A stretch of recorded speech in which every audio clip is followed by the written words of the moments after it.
Assalamu alaikum and good morning. I would like to wish to Professor Emerita Dr. Asma Ismail, President of the Academy of Sciences Malaysia and Science, Technology and Innovation Advisor to the country and the Prime Minister, Dr. K. Nagulendran, Deputy Secretary General of Planning and Science Enculturation from MOSTI, Professor Dr. Edison Liu, Professor and President Emeritus of the Jackson Laboratory, Madam Hazami Habib, Chief Executive Officer of the Academy of Sciences Malaysia, Professor Dr. Sheila Nathan, Chair of the Dr. Ranjeet Bhagwan Singh Medical Research Trust Fund Program Committee, Mrs. Jagjit Singh, Family Representative of the late Dr. Ranjeet Bhagwan Singh, Senior Fellows and Fellows of the Academy of Sciences Malaysia, members of the media, and ladies and gentlemen. On behalf of the Academy of Sciences Malaysia, thank you for attending the RBS Medical Research Trust Fund 25th Anniversary Memorial Lecture and the announcement of the 2022 Dr. Ranjeet Bhagwan Singh Research Grant recipient. Ladies and gentlemen, ASM has organized the RBS Memorial Lecture from 1998 to 2010 with a brief hiatus followed by a revival in 2020. These lectures were delivered by eminent scientists to keep the will and aspirations of the late Dr. Ranjeet Bhagwan Singh alive. Marking the fund's 25th anniversary, the memorial lecture this year will be delivered by Professor Edison Liu, Professor and President Emeritus of the Jackson Laboratory. Before we begin, Professor Dr. Sheila Nathan, ASM Fellow and the Chairperson of the RBS Medical Research Trust Fund Program Committee will introduce our speaker. Please welcome Professor Sheila.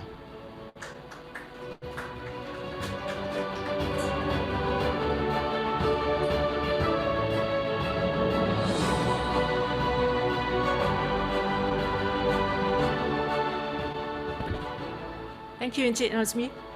Good morning, everyone. A warm welcome to our distinguished guests and participants who are here physically, as well as those who are joining us online. I'd like to welcome you to this 15th Dr. Ranjeet Bhagwan Singh Memorial Lecture. And as Mr. Najmi mentioned earlier, this memorial lecture is part of the Dr. Ranjeet Bhagwan Singh Medical Trust Fund program, and we try to organize this lecture annually. Now, the purpose of this lecture is to serve as a platform for leading scientists to share the latest updates and breakthroughs in the medical field with local scientists as well as the general public. For this 15th memorial lecture, Professor Dr. Edison Liu, who is the President Emeritus of the Jackson Laboratory based in Maine, USA, has kindly accepted ASM's invitation to give the lecture. Now, some of you may be familiar with Professor Liu's association with Singapore in his capacity as the founding Executive Director of the Genome Institute of Singapore. He has also served as the President of the Human Genome Organization, or HUGO, the Scientific Director of the National Cancer Institute's Division of Clinical Sciences in Bethesda, Maryland, as well as in many leadership positions during his time as an academic at the University of North Carolina in Chapel Hill. Professor Liu is a renowned expert in functional genomics of human cancers, principally that of breast cancer, with a particular interest in deciphering the dynamics of gene regulation that modulate cancer biology on a genomic scale. He has received many accolades in recognition of his scientific achievements, and these include appointment as Fellow of the American Association for the Advancement of Science, the Chen Award for Distinguished Academic Achievement in Human Genetic and Genomic Research, as well as a number of honorary degrees. Today, Professor Liu will talk to us about the latest developments from his group on understanding the mechanism of resistance to chemotherapy in triple-negative breast cancer. Good morning, Professor Liu. Good morning. Thank you very much for the very kind invitation and also the very generous introduction. Professor Liu, can you hear me? Yes, can you hear me? Yes, we can now. Okay, very good. So, Well, yes, first, yes, so please go ahead. Well, first of all, I want to thank you very much for the kind invitation to speak at the Ranjeet Bhagwan Singh Memorial Lecture. I read a little bit about Dr. Singh's life, and it was very admirable that he spent his life in the service of his country and of his citizens of Malaysia, all the way to the very end when he bestowed this lectureship as well as the annual award that will be given today as well. And it's in that spirit that I'd like to present to you some of the work that that we've done in our laboratory, some of which really actually began during my time in Singapore. The topic of my talk is about triple negative breast cancers, but before I begin, let me just make a few definitions. Many of you know what genetics is, and that is the study of individual genes and their biological effects. Genomics is genetics advanced many-fold in the study of all genes and how they work together to have a biological impact. Genomics is a field that was enabled by technology, in particular, the massive advances in sequencing technology. Over the years, the decades, I've actually applied my molecular and then genomic technologies into study of human breast cancer. And many of you who are medical professionals in the audience will know that breast cancer is not one disease, but at least 4 diseases that we know of right now. One is estrogen receptor positive breast cancer that is split into luminal A and luminal B, which I'll talk about in a second. The other is marked by HER2 overexpression. And then the final are breast cancers that have neither estrogen receptor or progesterone receptor nor HER2 receptor or HER2 receptor tyrosine kinase, and it's called triple negative breast cancer. And originally defined as a diagnosis of negatives, not this, not that, not HER2. But it was very important because triple negative breast cancer is the worst performing breast cancer of all the breast cancers that are there, with the worst prognosis and the originally most difficult to treat. Well, it was in 2000 that my friend Chuck Peru used cDNA array technology at that time to decipher the categorization of breast cancers.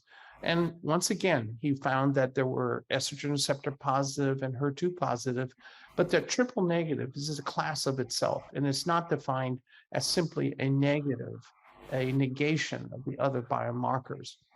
Over the years, as the technologies improved, many other groups have actually looked at this class of triple negative breast cancer and using primarily expression array analysis, looking at the RNA in these tumors, found that there were, again, basal-like characteristics, which were found by Chuck Peru originally, but they also found with greater resolution a luminal androgen receptor subtype and a mesenchymal subtype, as well as a basal immune activated subtype.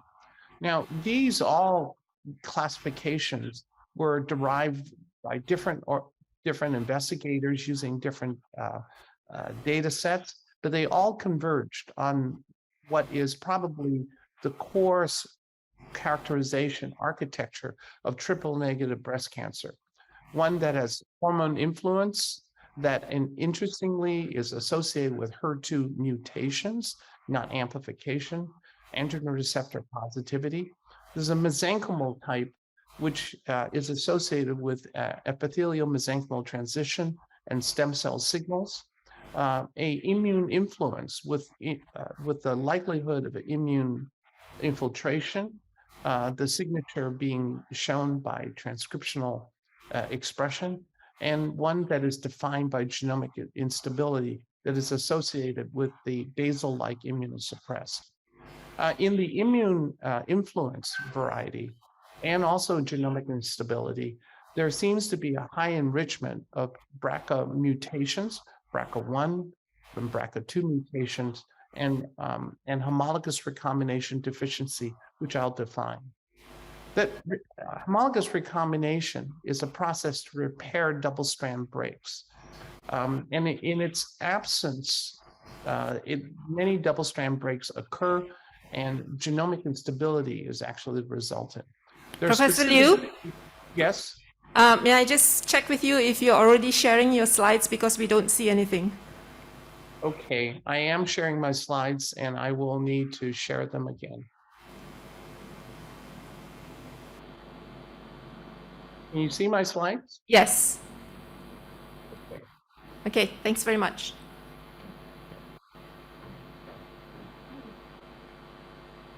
The homologous recombination is a process of repairing double-strand breaks. And there are genes involved in repairing these DNA breaks through homologous recombination mechanisms.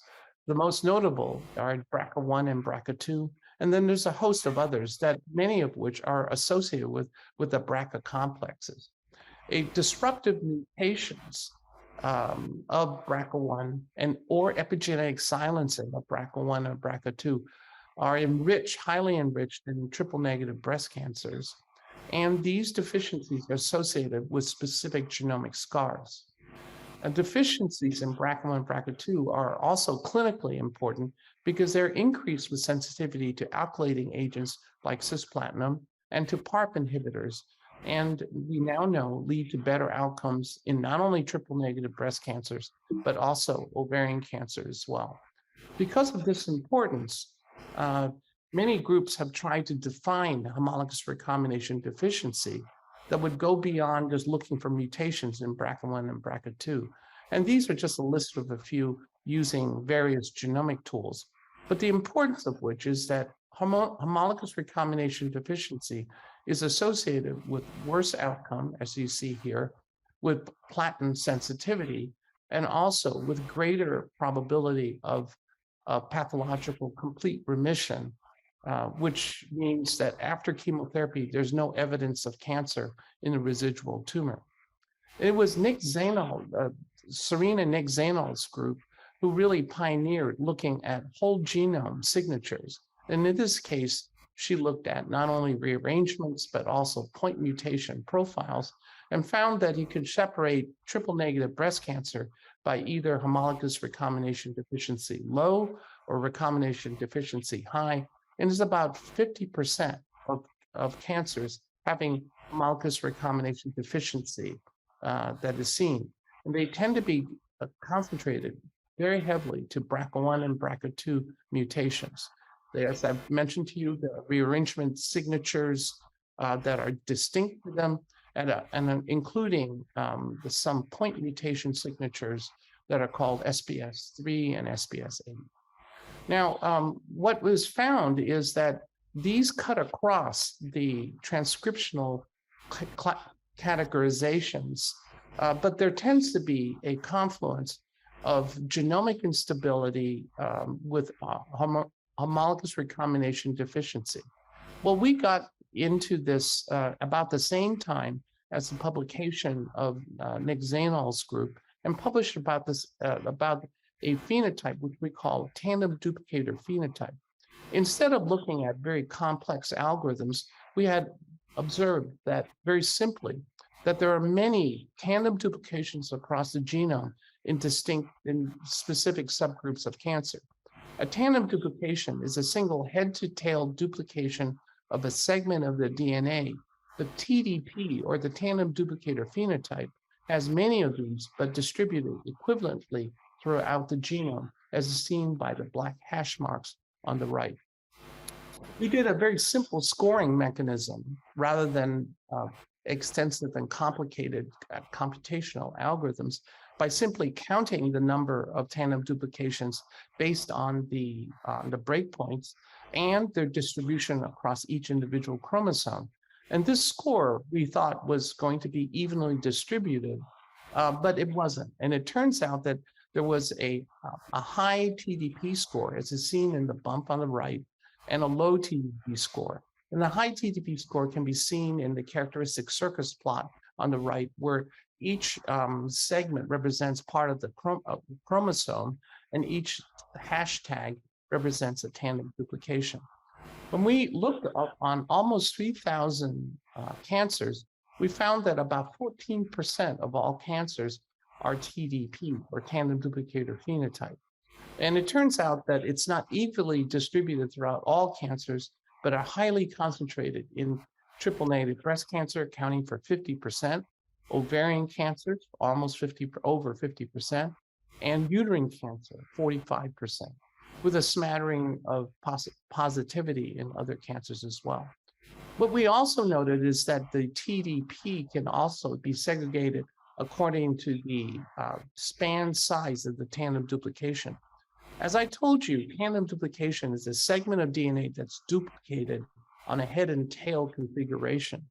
But another parameter is how long is that segment that is duplicated, and that's called span size. It can actually be very short, 1 kilobase, or can be very long, megabases in length. But we found that in individual tumors, and each one of these panels represents the tandem duplication counts and their span sizes in individual tumors, with the count on the y-axis and the span size on the x-axis. And you can see here that this thing called group 1 TDP has the span size approximately 11 kilobases. Group 2 has span size of 230 kilobases. Group 3 has over 1 megabase. And there are combinations where you see the peaks that are present. Group 1, 2 mix, 1, 3 mix. But what we found is that there was actually specific drivers that are associated with these different groups of TDP. It turns out that some of the drivers always include p53 mutations. And as seen here, p53 mutations are common across all cancers with TDP.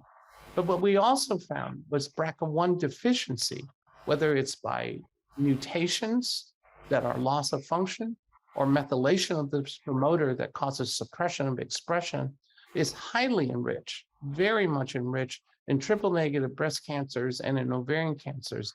As you see here, every time you see a tandem duplicator phenotype in breast cancer, it's associated with BRCA1 mutations.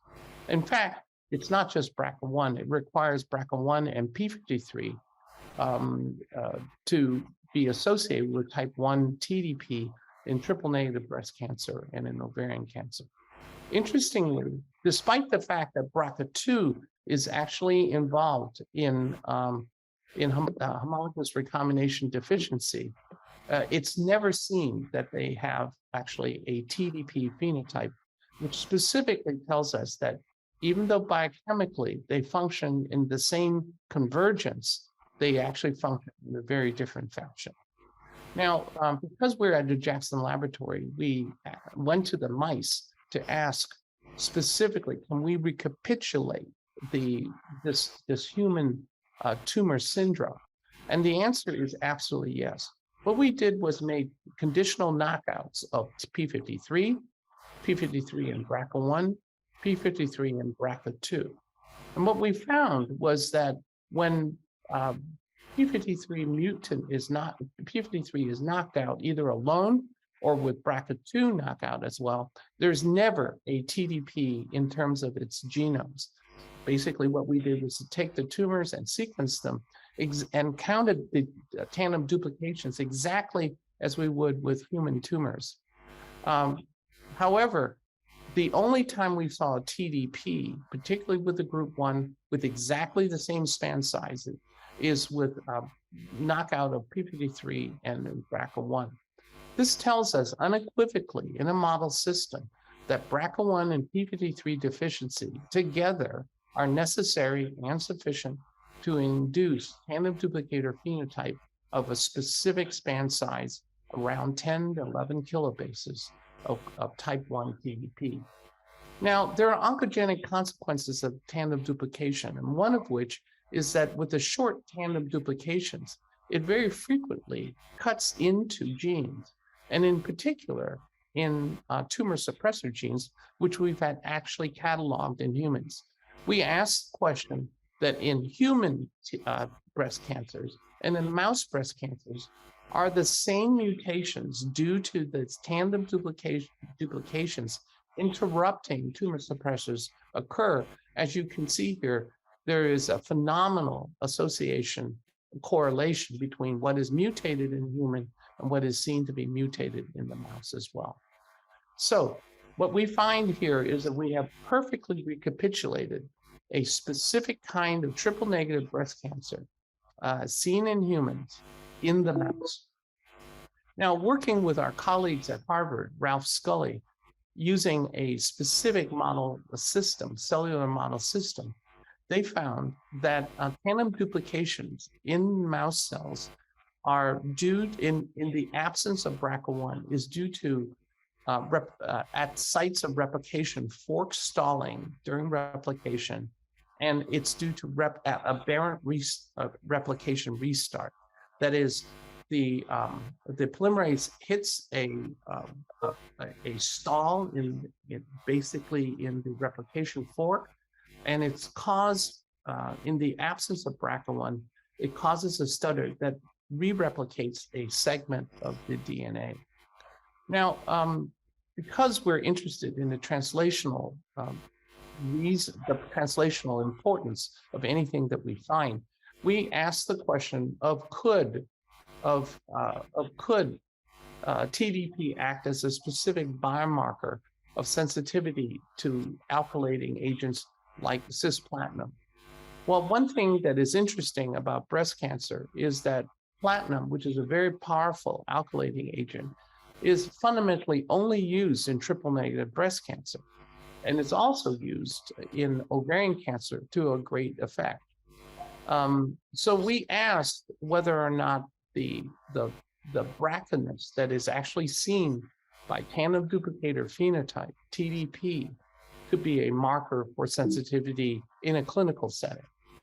Now, we asked the question of whether or not optimum response to platinum could be associated with TDP. And the optimum response is pathological complete remission. What happens today, at least in the US, is if a woman has triple negative breast cancer, they are usually treated with chemotherapy to cytoreduce the tumor, with the idea that we want to get at complete remission after chemotherapy, and then a resection that will take place. It was found through many times over that the intensity of the response is directly associated with long-term survival. The intensity of neoadjuvant chemotherapy actually cures the disease, and this is an example. Those individuals with complete response or near complete response has a remarkably good disease-free survival, as opposed to those who have a poor response or no response at all, where their survival actually drops to very low levels. So achieving pathological response becomes a significant goal for all clinicians. We teamed up with a group in City of Hope in Duarte, California, where they had 42 triple negative breast cancers who were treatment naive. That means they were never treated before with any chemotherapy. And they underwent neoadjuvant chemotherapy with carboplatin and paclitaxel. In many places in the US, platinum is not given upfront, but given as a salvage. And this is one situation where this group actually uses carboplatin upfront because they believe that they perhaps gave better outcome. Well, we took those tumors and actually did deep sequencing. And what we found was that just like we would predict that those individuals with BRCA mutation or BRCA methylation of the promoter of BRCA1 had nearly 100% association with type 1 TDP after we sequenced the tumors. But to our surprise, that type 1 TDP did not show any significant advantage to platinum chemotherapy. Again, would be contrary to what we predict. Well, there are two ways of silencing BRCA1. One is to get a DNA mutation that functionally induces a gene with a loss of function, or that there's DNA methylation at the promoter of BRCA1 that silences the BRCA1 promoter. And when we looked at the difference, we found indeed those individuals with BRCA1 or BRCA2 mutation, that is a structural mutation that breaks the function of the gene, had actually an excellent response. But the ones BRCA1 with only the methylation or promoter did not. This suggested that there's something distinctly different between these two forms of BRCA loss of function. The first thing we asked was there an escape mechanism that somehow these individuals had high levels of BRCA expression and partial methylation? And the answer was absolutely not. Those with BRCA methylation actually had the lowest form of lowest expression of BRCA1. And furthermore, the characteristics of their TDP, both in number and the span size, were absolutely identical. Well, when you look at the literature, we should have actually noticed that it's been observed in ovarian cancers that has quite a few BRCA1 and mutations, loss of function patients, that those individuals with mutations, again, treated with platinum and a taxane, had a better overall survival, but that those with promoter methylation did not. This is a meta-analysis done in almost 8,000 patients. Actually, in breast cancer, though the data is not as robust, there's been some signals already in clinical trials that relapse-free survival, the advantage of those individuals treated with a platinum-based regimen, was only accrued to those with mutations in BRCA1 and not with methylation as well. Now, this was a conundrum that we needed to resolve, and we went to our patient-derived xenograft models. PDXs are when we take a human tumor and instead of putting it on plastic, which changes its characteristics significantly, we actually put them into immunodeficient mice, so the mice will not reject the human tumor. And the tumor then subsequently grows as if the tumor actually arose from the mouse itself. This allows us to actually have a model, a three-dimensional in vivo model of a human tumor that our group has actually shown very deeply resembles the tumor from which the patient actually presented at the very beginning. We worked with a group in Baylor College of Medicine, and together with our panel, but of together 43 patient-derived xenografts, we found yet again, if we looked at simply TDP, there was really no association with response. But however, again, when we segregated the PDX models to those with BRCA1 mutation versus BRCA1 methylation, we found that the advantage was primarily accrued to BRCA1 mutant individuals. But as you see here, there was also a better response in these individuals. This now is response after only one cycle of platinum and platinum only, as opposed to multiple cycles of platinum and taxane, as you would see in the human condition. Well, we started to look more carefully at whether that the methylation status versus the mutation status, but very importantly, whether or not the tumor arose from, actually were derived from a patient that never saw chemotherapy, as opposed to a tumor that had already seen chemotherapy, as is seen in these individuals here. What we found was that and these are only those individuals with promoter silencing, not including the non-BRCA patients and the BRCA mutant patients, but only those individuals with promoter silencing. And we found that the complete methylation, complete suppression of BRCA1 expression primarily occurred in individuals who were treatment naive, whereas once a person has been treated with chemotherapy, the BRCA1 is no longer completely methylated and became partially methylated. Excuse me. It was also that the partial methylation is associated with very poor response in vivo. The fully methylated had 82% responders after one cycle of chemotherapy, and the partial methylated had only 13%, which again recapitulated what we saw in the clinic, but in a more precise form. We looked at the gene expression after one cycle. After one cycle of chemotherapy, we found that the completely methylated individuals had low levels of expression as we expected, but the ones with partial had almost recovered completely their BRCA1 expression. And furthermore, the BRCA methylation is associated with the level of response to one cycle of chemotherapy in the patient-derived xenografts. This is the percent of methylation in the patient-derived xenografts, and this is the growth rate reduction after one cycle of chemotherapy.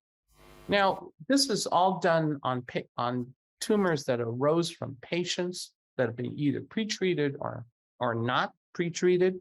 We wanted to ask, could we recapitulate this completely in an in vivo model ourselves? And we took two models of patient-derived xenografts of triple-negative breast cancers. Both of them were completely methylated or completely silenced at the BRCA1 promoter, and treated them with one cycle of weekly platinum ×4. Afterwards, we let the tumor recover and grow back, and then we harvested the tumor and asked the question in the first instance, is the BRCA1 promoter, which was completely methylated with no unmethylated band, what did it look like after cisplatin chemotherapy? And it turns out that every single relapsing tumor had a unmethylated a band that was seen here, suggesting that what was suppressed before is now released by the unmethylation of the BRCA promoter in both tumors. And in fact, each one of these tumors were associated with a recovery of BRCA expression as the promoter became unmethylated or unsuppressed. It turns out that we had a very unique series of patient-derived xenografts from Mike Lewis in Baylor College of Medicine. From one patient, they derived a PDX model before neoadjuvant chemotherapy for her triple-negative breast cancer, 3 days after carbo and docetaxel treatment, just 3 days after one cycle of chemotherapy, and after complete treatment, and there was a residual tumor, and then a surgical resection. And these PDX models were then tested. And what you see here is in a patient-naive form, the individual had a complete response to the carboplatin in the patient-derived xenografts. The tumor that was derived 3 days after chemotherapy, just 3 days after chemotherapy, had lost its responsiveness. And at the end of the chemotherapy, the tumors were unresponsive as well. And this loss of responsiveness was directly correlated with recovery of BRCA1 expression, as you see in the right. Now, this kind of recovery of BRCA1 expression can occur in two different ways on a cellular basis. Number one, there could have been a small subset of cells that were unmethylated in the midst of many cells that were completely methylated. The two alleles were methylated. And upon treatment, the unmethylated clone actually emerged as the dominant clone. The other possibility is that individuals were all methylated, but then upon treatment, a group of them actually became hypomethylated, that is, has one allele that was unmethylated, and it was a recruitment process due to the exposure of chemotherapy. So we tested this, Pooja Kumar tested this by taking those tumors that have been now post-treatment, post-platinum treatment, and have shown the tumor itself had shown return of BRCA1 expression and a demethylation of the BRCA promoter, took individual cells, grew individual organoids out of them, and tested each individual clone for whether they're methylated or unmethylated. And in each individual case, there was an unmethylated band and a methylated band. This suggested that the model is that upon platinum treatment, individual cells have one allele, one of two alleles, that becomes unmethylated, that is unrepressed, and BRCA1 is actually returned in expression. And that it is not the model where there is an unmethylated clone that somehow emerges beyond. And when we looked at those individual clones, we found that indeed all the clones had recovery of BRCA1 expression post-chemotherapy. Now, what we have here at this point, I've shown you that BRCA1 methylated tumors and BRCA1 mutant tumors have precisely the same genomic scars, which we call TDP type 1. BRCA1 methylated cancers are initially sensitive to platinum agents, as sensitive as BRCA1 mutants, but even after one cycle of chemotherapy, one promoter allele becomes unmethylated, BRCA1 expression restored, and that alone is sufficient to make them relatively resistant to chemotherapy, in particular with platinum chemotherapy. Now you can imagine that this can happen stochastically. Let's just say 5 or 10% of the population of a tumor gets converted in this recruitment phenomenon. But at the same time, each cycle will reduce the population of the BRCA fully methylated, platinum sensitive variety. And so it's like rowing, when you row a boat and you want to turn, you push on one oar and you push on and you pull on the other, and you turn a lot faster. In this case, it turns very fast, and this is what we call adaptive resistance. This could explain pretty much what we've seen in clinical trials, that BRCA methylated cancers do more poorly than BRCA mutant patients after chemotherapy. And this is the reason why homologous recombination deficiency as a diagnostic is a very inconsistent tool for predicting chemotherapeutic sensitivity. It is not because it's bad for detecting homologous recombination deficiency, but that the homologous recombination deficiency seen by BRCA1 methylated tumors, the sensitivity is quickly reversed by a molecular approach. Now, many of you know also that there's been reports of using transcriptional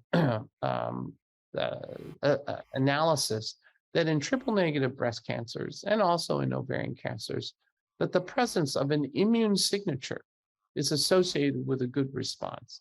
And when we looked at our triple-negative breast cancer patients, as you can see here, pathological response actually occurred more frequently. The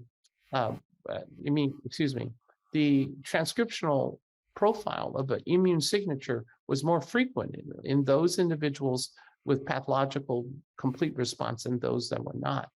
But when we looked at it more carefully, now that we knew we could segregate out response based on BRCA1 mutation versus methylation, we were very surprised to find that this benefit of having an immune signature was accrued only to those individuals with non-BRCA tumors. Those individuals with BRCA mutant all responded. Interestingly, the BRCA methylated cancers, there was no benefit by having the immune signature. These are volcano plots. Each dot represents a individual tumor with the specific immune score. And what you see here is that these are differentially expressed genes that are associated with the immune response. They are all concentrated in a statistically significant manner only in those individuals with non-BRCA tumors. We were able to devolve the signature in even greater detail by looking at using CyberSort and defining that it was the macrophage signature, inflammatory M1 signal that was associated with better outcome in non-BRCA tumors.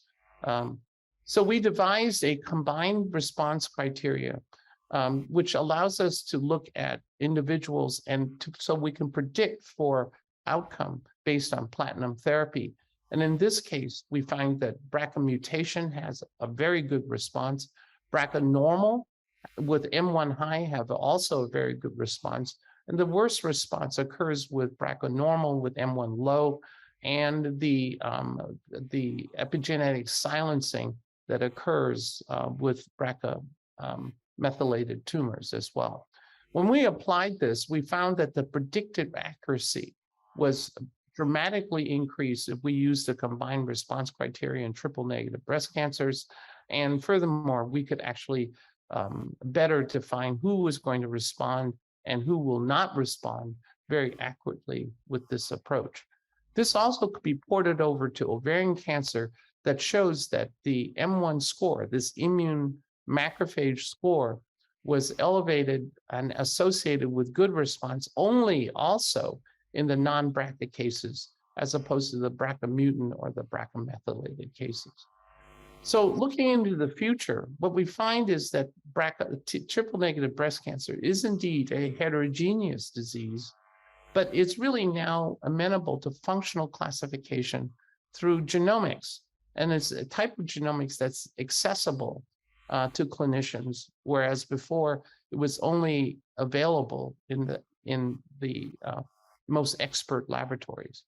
There are three functional classes that have therapeutic potential. First of all, the homologous recombination deficiency that as I mentioned to you, is further defined. Those that are immunologic active, and we haven't talked about here, is that the hormone signaling dependencies found in the luminal AR positive subgroup appears to have signals that suggest that they're responsive to either HER2 drugs or to androgen blockade.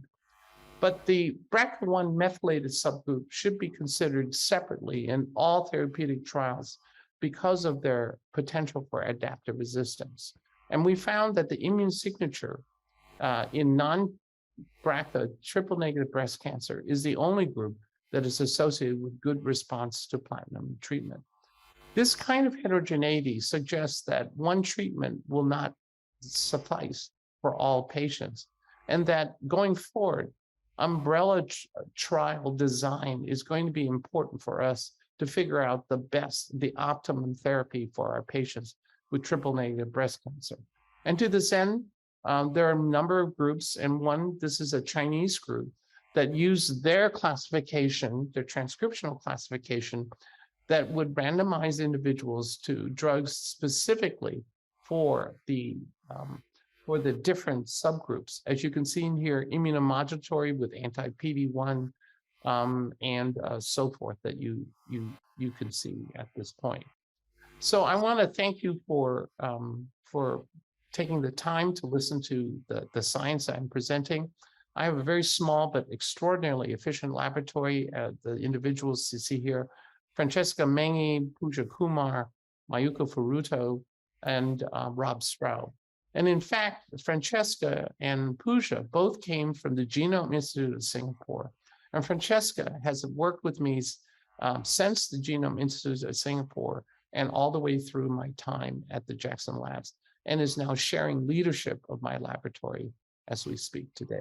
So I want to thank you very much for your time, and I'm open to questions.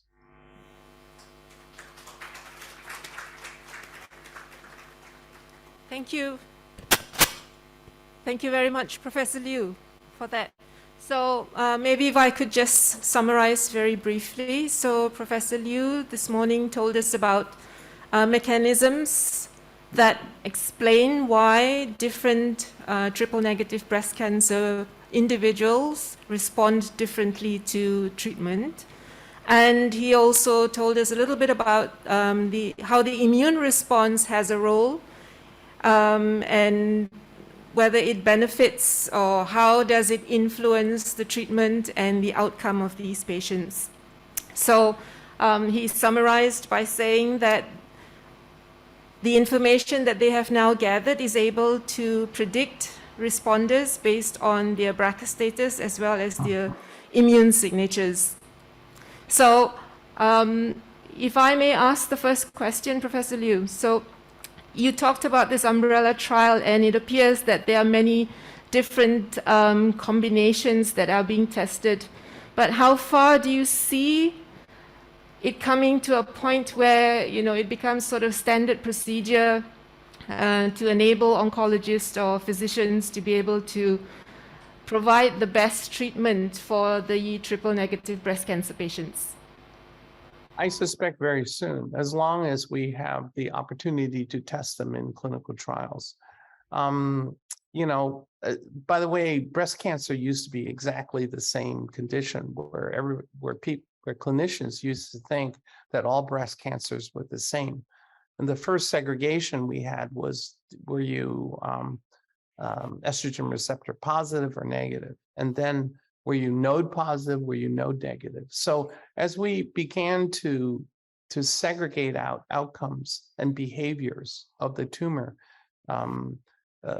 based on accessible criteria, we're able to actually refine our therapy in a very significant way. Thank you. So I'd like to open for questions from either the physical participants here or for those online. Yes, Professor Theo. There will be a mic.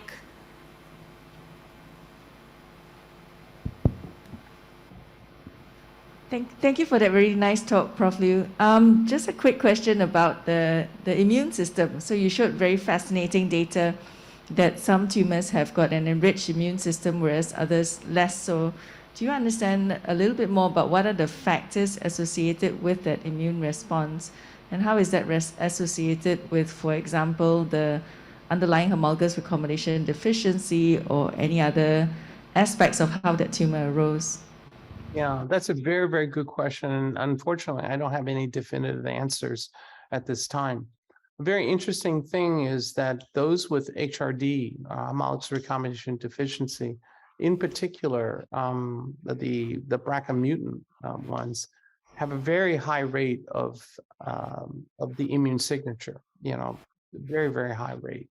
The methylated ones have more variability, but they also were very high.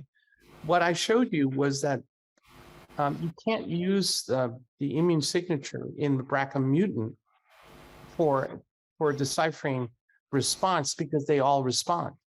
Whereas in the BRCA methylated, it's the most confusing part, where it doesn't appear to have any significant role for reasons that are quite unclear. So the framework right now is in the non-BRCA, and the non-BRCA has perhaps an advantage, mainly because the ones who don't have immune infiltration do so poorly, and that's why we see actually a difference. But your question about why some tumors have infiltration or not is yet to be determined.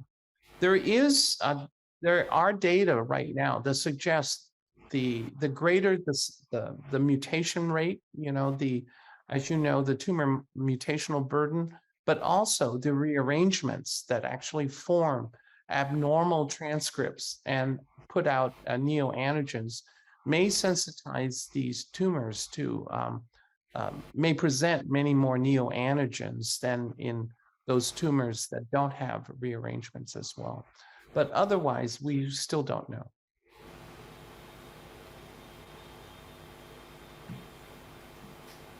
Can I have another question? Yes.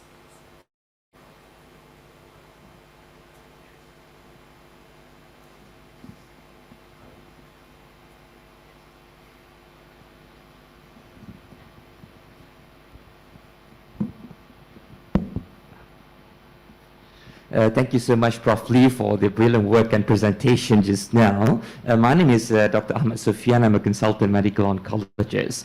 I've got a couple of questions actually related to your presentation. The first one is looking at, the PARP inhibitor, because you mentioned that the carboplatin, there's a difference in terms of the response between BRCA methylated and BRCA mutation patients. Do you see the same pattern with regards to the PARP inhibitor in terms of response? So that's the first one. Yeah, let me just answer that first. It's an excellent question, absolutely excellent question. In triple negative breast cancer, we don't have enough data, but in terms of the segregation, but I suspect that it will turn out to be similar. In ovarian cancer, the sensitivities of PARP inhibitors and platinum tend to overlap. However, those individuals who then relapse from after platinum treatment are very frequently treated with PARP inhibitors, as you well know, and they have good response. I think we're going to find that there will be different mechanisms that are there, but they're convergent mechanisms all around hypersensitivity to DNA damage in BRCA deficient tumors. But that's really an excellent question. In fact, there are people who says, the HRD is so bad in predicting. And I tell you, the reason is because of the methylated. They wanted to actually ask the question, not the historical homologous recombination deficiency, but actually what's the current homologous recombination capacity of a tumor. And of course, right now, we have no test that allows us to do that. Your second question.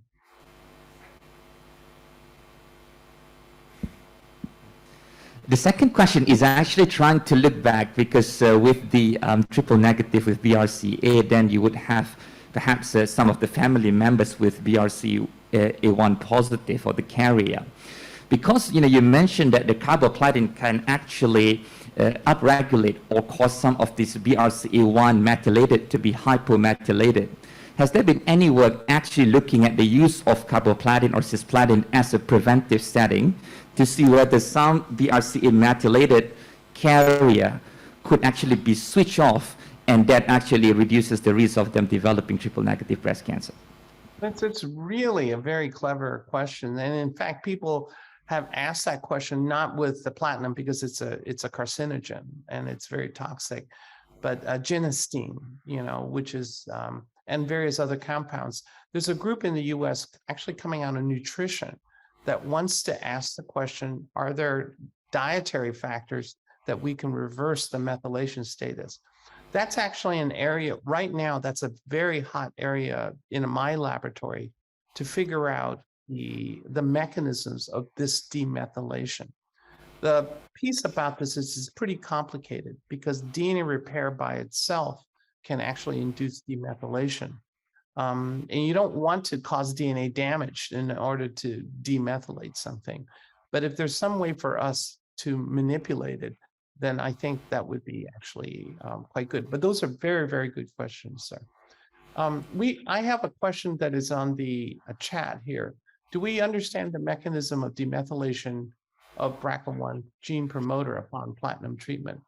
Would a combination of demethylation agents with platinum help? And this is akin to your question, sir. And the answer is we don't know the mechanism. I can tell you that it probably has to do with factors that bind DNA, transcription factors. There's a convergence of experiments that suggest differences in the DNA interaction with these transcription factors will change the ability of that locus to be demethylated or methylated. And yes, indeed, as I mentioned before, that there are groups that are looking at the combination. But in this case, let me just say for chemo prevention, but in this case, my friend, you don't want things to be demethylated. Recall, the reason why when they become demethylated to restore BRCA1 expression, they still have the cancer, but they're insensitive to a very powerful agent, cisplatin. So we're not aiming to demethylate these cancers, but I think if we can demethylate individuals with partial methylation of the BRCA promoter, that might be important going forward. Professor Liu, I have a question from the online chat. So it's from Professor Lui Lai Meng. She says, "Thank you for this amazing lecture, an inspiring insight into what science can bring hope to what was previously thought to be an orphaned cancer." Now her question is there any good prediction of the molecular type of breast cancer that a woman may likely develop before the actual onset of the cancer itself? Well, let me just say that with BRCA1 carriers or BRCA2 carriers, it is quite clear the majority of their cancers, the significant majority of their cancers will be triple negative breast cancer, as opposed to ER positive. Now, a number of them will also have HER2 positive, but I think that is the intersect between triple negative and HER2, as I mentioned to you in the transcriptional classification of triple negatives. But that's actually one of the predictive issues around having a BRCA, either BRCA1 or BRCA2 carrier status, that the likelihood of getting triple negative breast cancer is quite significant. Right. Are there any more questions? Yes, please.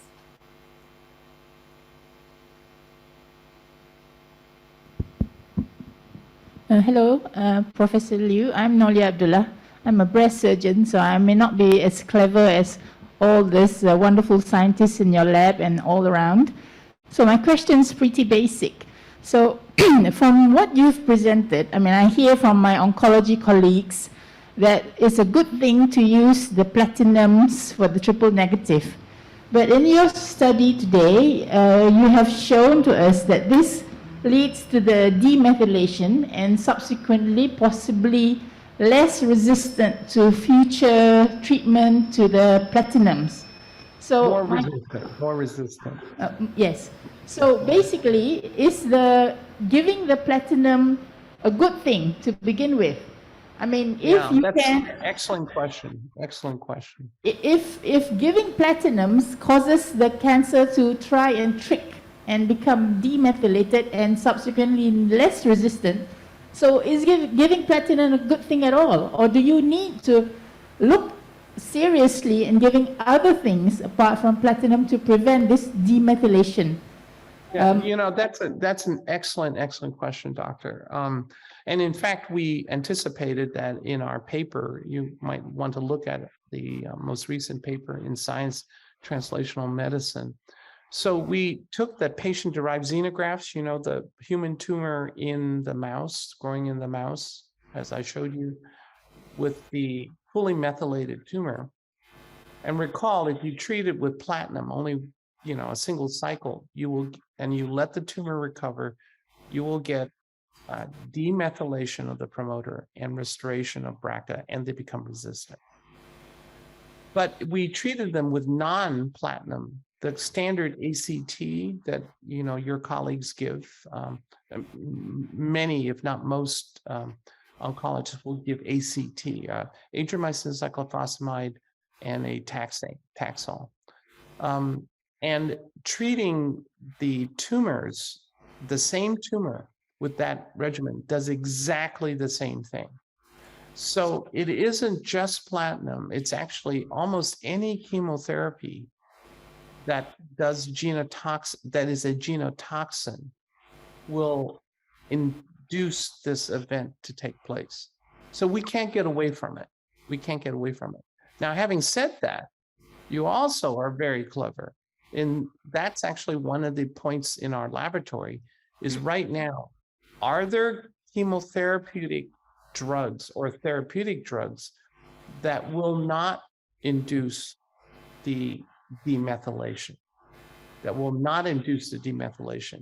And our prediction is that if we can use those drugs, we will sustain the sensitivity, can maintain the sensitivity of those BRCA methylated tumors to platinum or any other agent. But that's a very, very good question. Okay, there are a couple more questions that have come online. The first one Does the methylation occur in non-TNBC as well?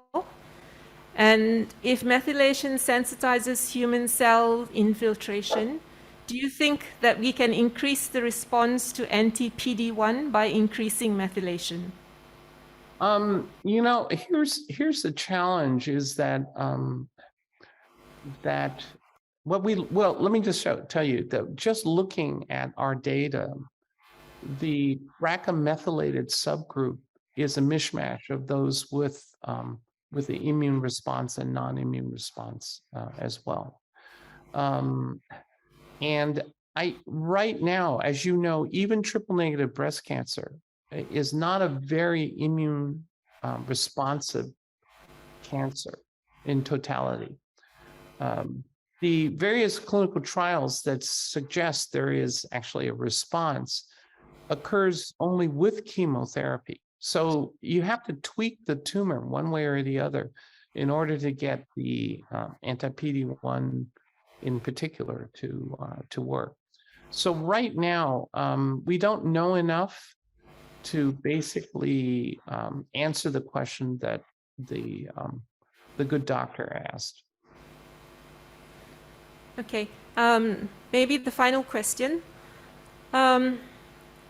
Is there a difference in response to platinum drugs between the BRCA1 mutation versus the BRCA1 methylation seen with non-breast cancers as well?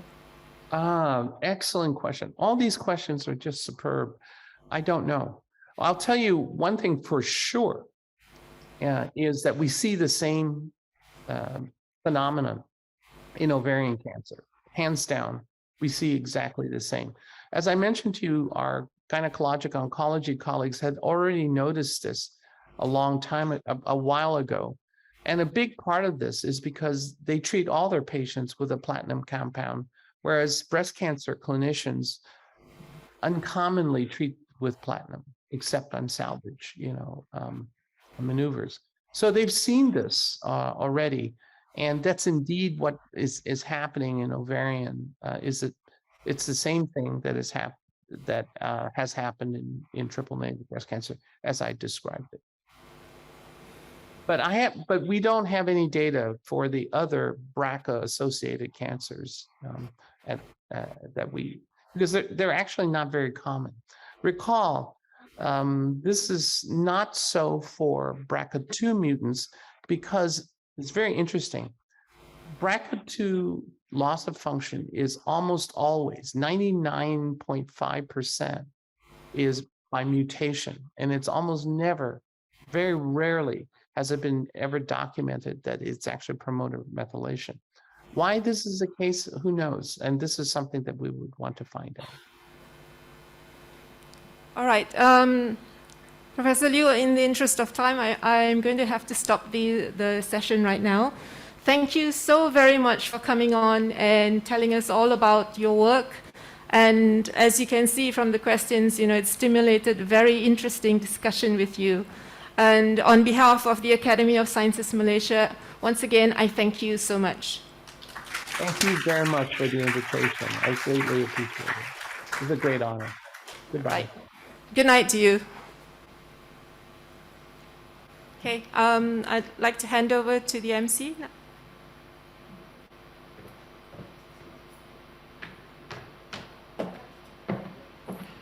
Thank you, Professor Dr. Addison Liu, for the in-depth lecture on the genomic biology of triple-negative breast cancer. Thank you also to Prof. Dr. Sheila Nathan for moderating the session, as well as our participants for the Q&A session. Members of the audience, we will continue the program in Bahasa Malaysia. Para hadirin yang dihormati, kini saya ingin menjemput Presiden Akademi Sains Malaysia, Profesor Emerita Datuk Dr. Asma Ismail untuk menyampaikan ucapan beliau. Dipersilakan.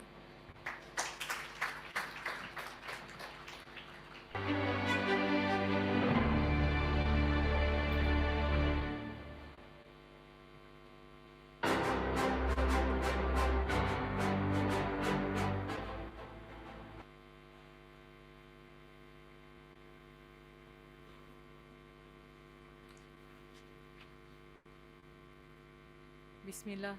Bismillahirrahmanirrahim. Assalamualaikum warahmatullahi wabarakatuh. Salam sejahtera dan selamat pagi kepada semua. Terima kasih Najmi, the moderator, yang berusaha, Dr. K. Nagulendran, Timbalan Ketua Setiausaha Perancangan dan Pembudayaan Sains MOSTI, yang mewakili Yang Berhormat Menteri MOSTI. Yang berusaha Profesor Dr. Edison Liu, Profesor dan Presiden Emeritus daripada Jackson Laboratory, United States. Yang berusaha Puan Hazami Habib, Ketua Pegawai Eksekutif Akademi Sains Malaysia. Yang berusaha Profesor Dr. Sheila Nathan, di Pengurusi Jawatankuasa Pelaksana Program Akaun Amanah Tabung Penyelidikan Perubatan Dr. Ranjeet Bhagwan Singh.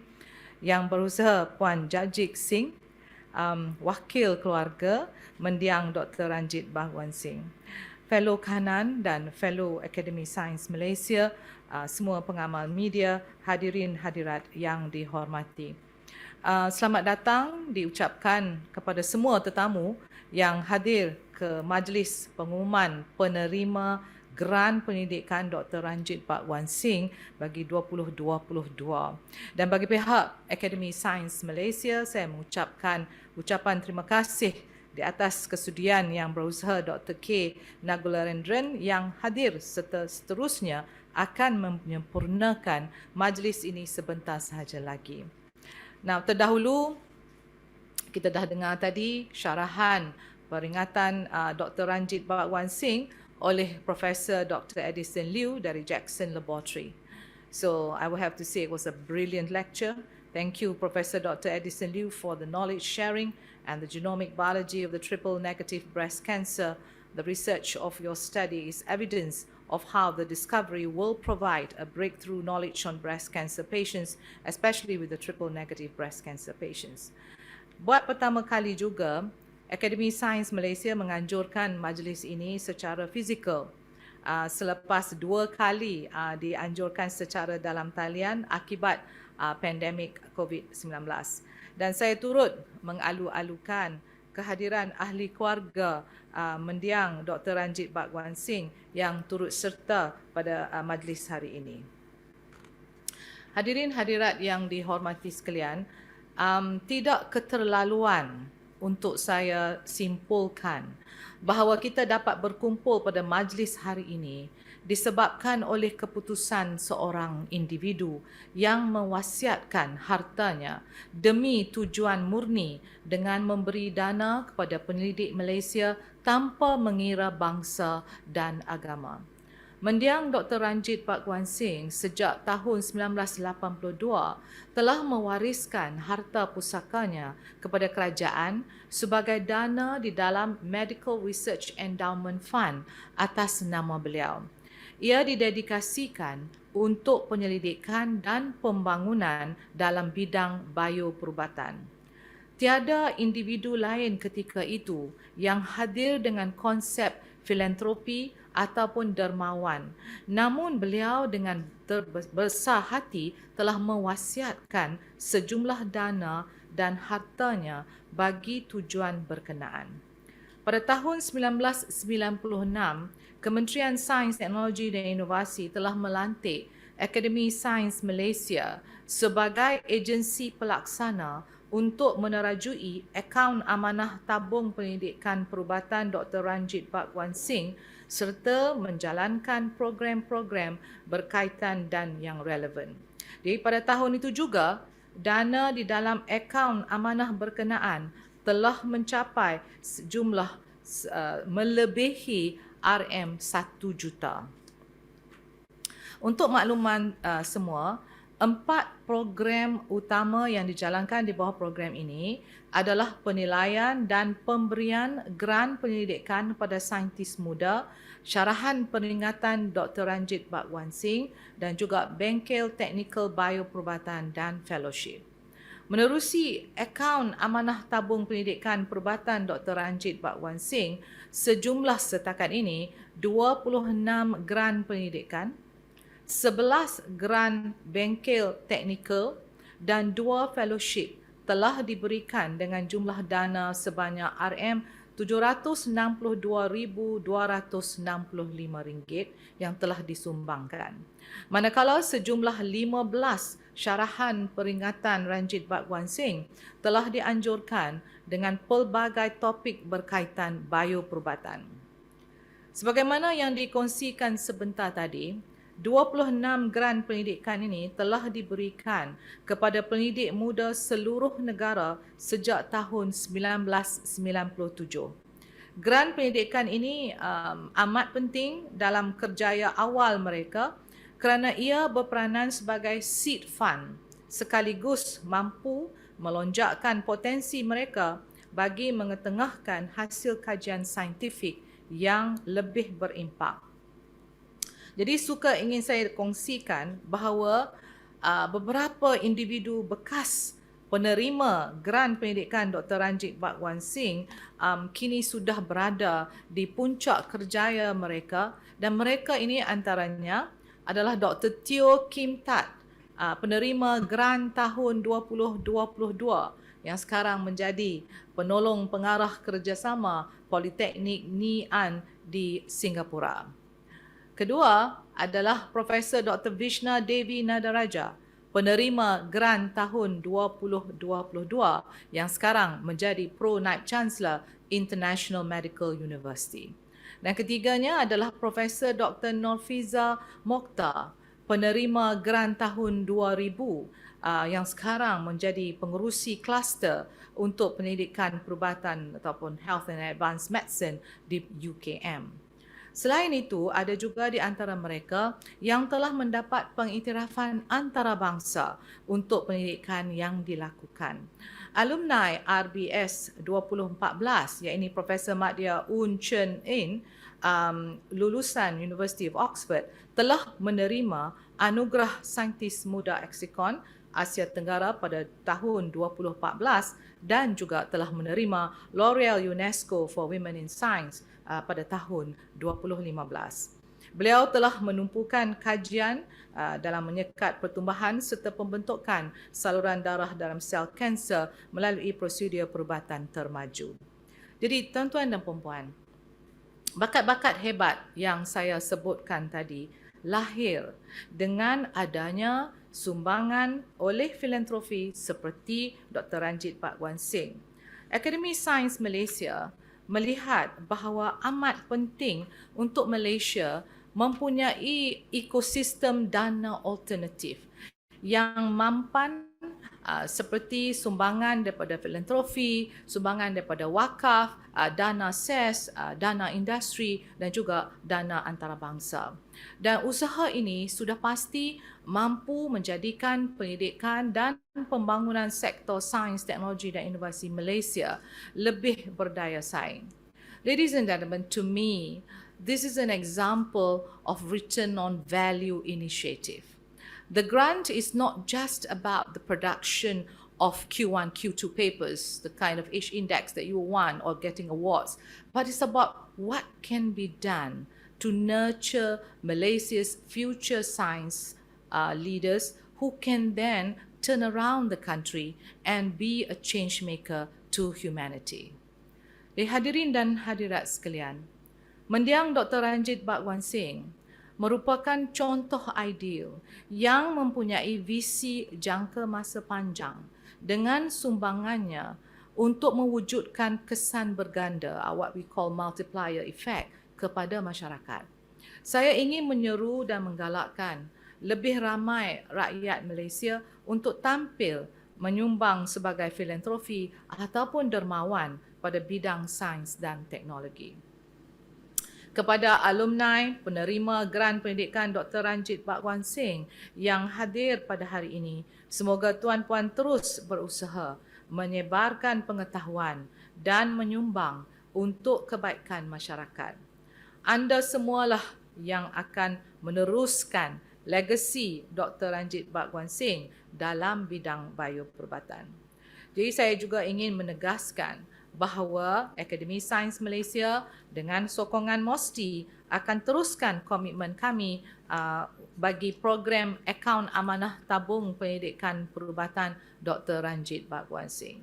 Jadi kepada penerima geran penyelidikan Dr. Ranjeet Bhagwan Singh yang akan diumumkan oleh Yang Berusaha Dr. K. Nagularendran sebentar nanti. Saya ucapkan tahniah dan semoga kejayaan anda mampu menjadi inspirasi kepada penyidik muda yang lain untuk muncul dengan penyelesaian bioperubatan yang lebih cemerlang di masa akan datang. Dengan ini sekian, wabillahi taufiq wa hidayah. Wassalamualaikum warahmatullahi wabarakatuh. Thank you.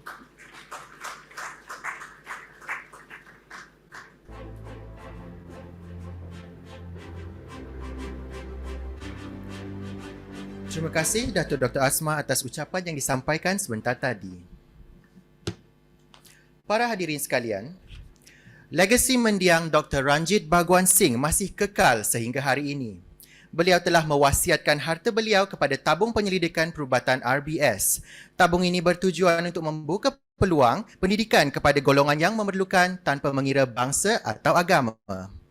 Sumbangan beliau yang amat bernilai ini merupakan salah satu usaha untuk menggiatkan saintis dalam bidang penyelidikan perubatan untuk terus maju ke hadapan.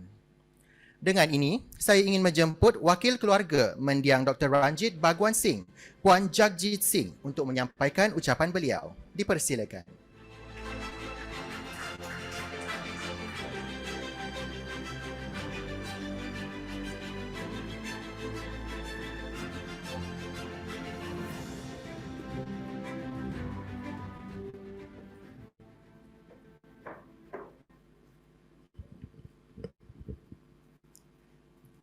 Could I take the honor of introducing two nieces and a nephew of the late Dr. Ranjeet Bhagwan Singh, who are present here today. Could I invite Dr. Trippett to just stand up? She is the niece of Dr. Bhagwan Singh's brother's daughter. And Asha, yeah, she's her daughter.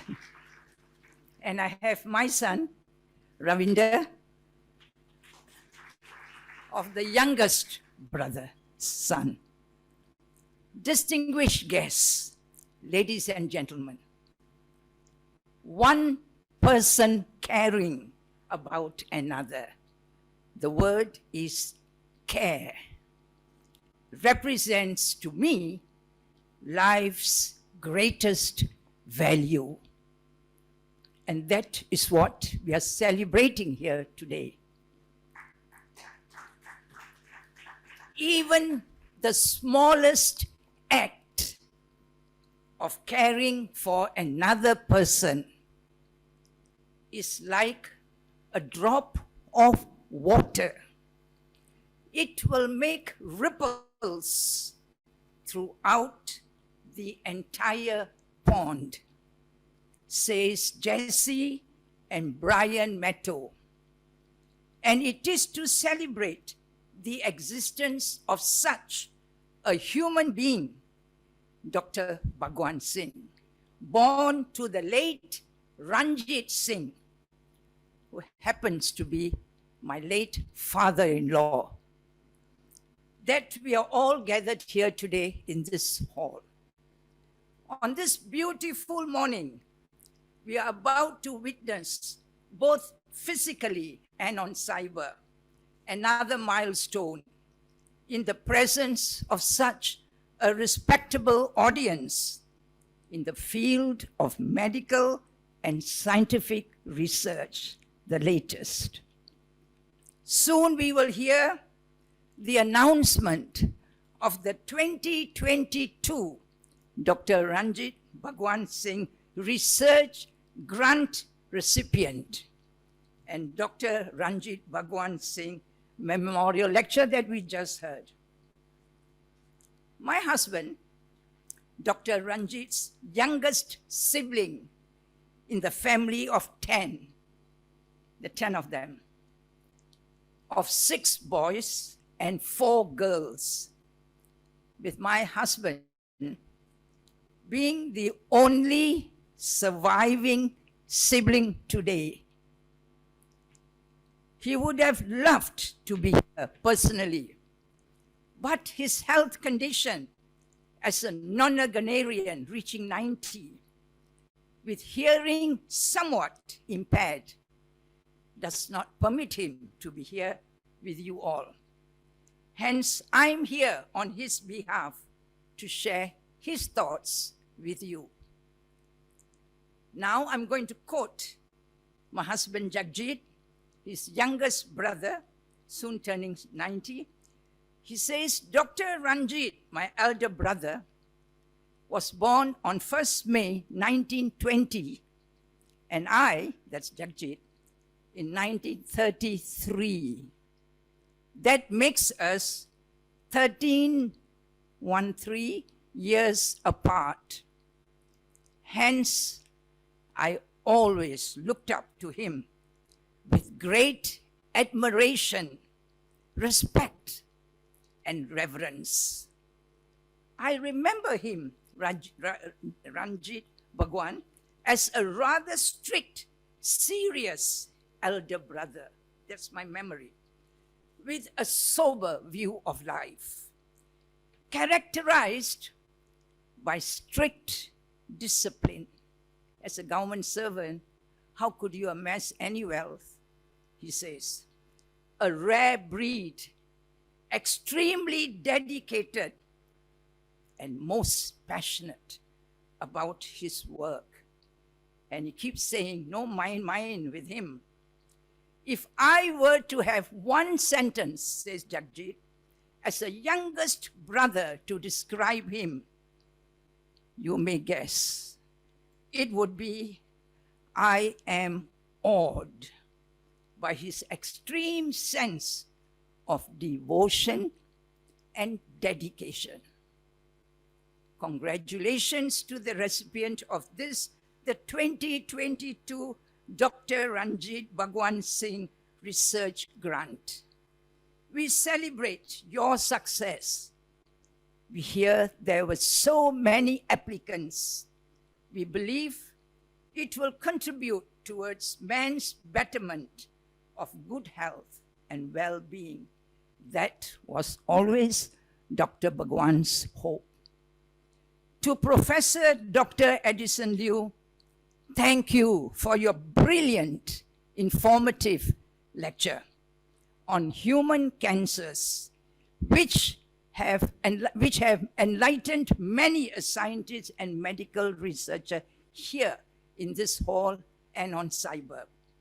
To the Academy of Science and MOSTI, and all those responsible in perpetuating Dr. Ranjeet Bhagwan Singh's good work, we, the family, thank you for your earnest efforts in continuing his legacy of helping and caring for mankind.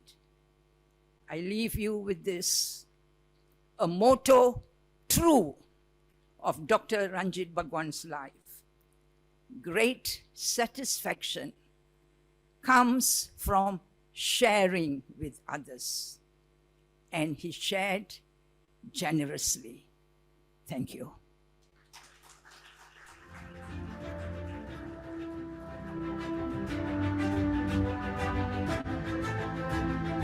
Terima kasih Puan Jagjit atas ucapan yang disampaikan sebentar tadi. Para hadirin yang dihormati, dengan segala hormatnya saya menjemput Yang Berusaha Dr. K. Nagulendran mewakili Yang Berhormat Menteri Sains, Teknologi dan Inovasi untuk menyampaikan ucapan dan seterusnya mengumumkan penerima geran penyelidikan RBS 2022.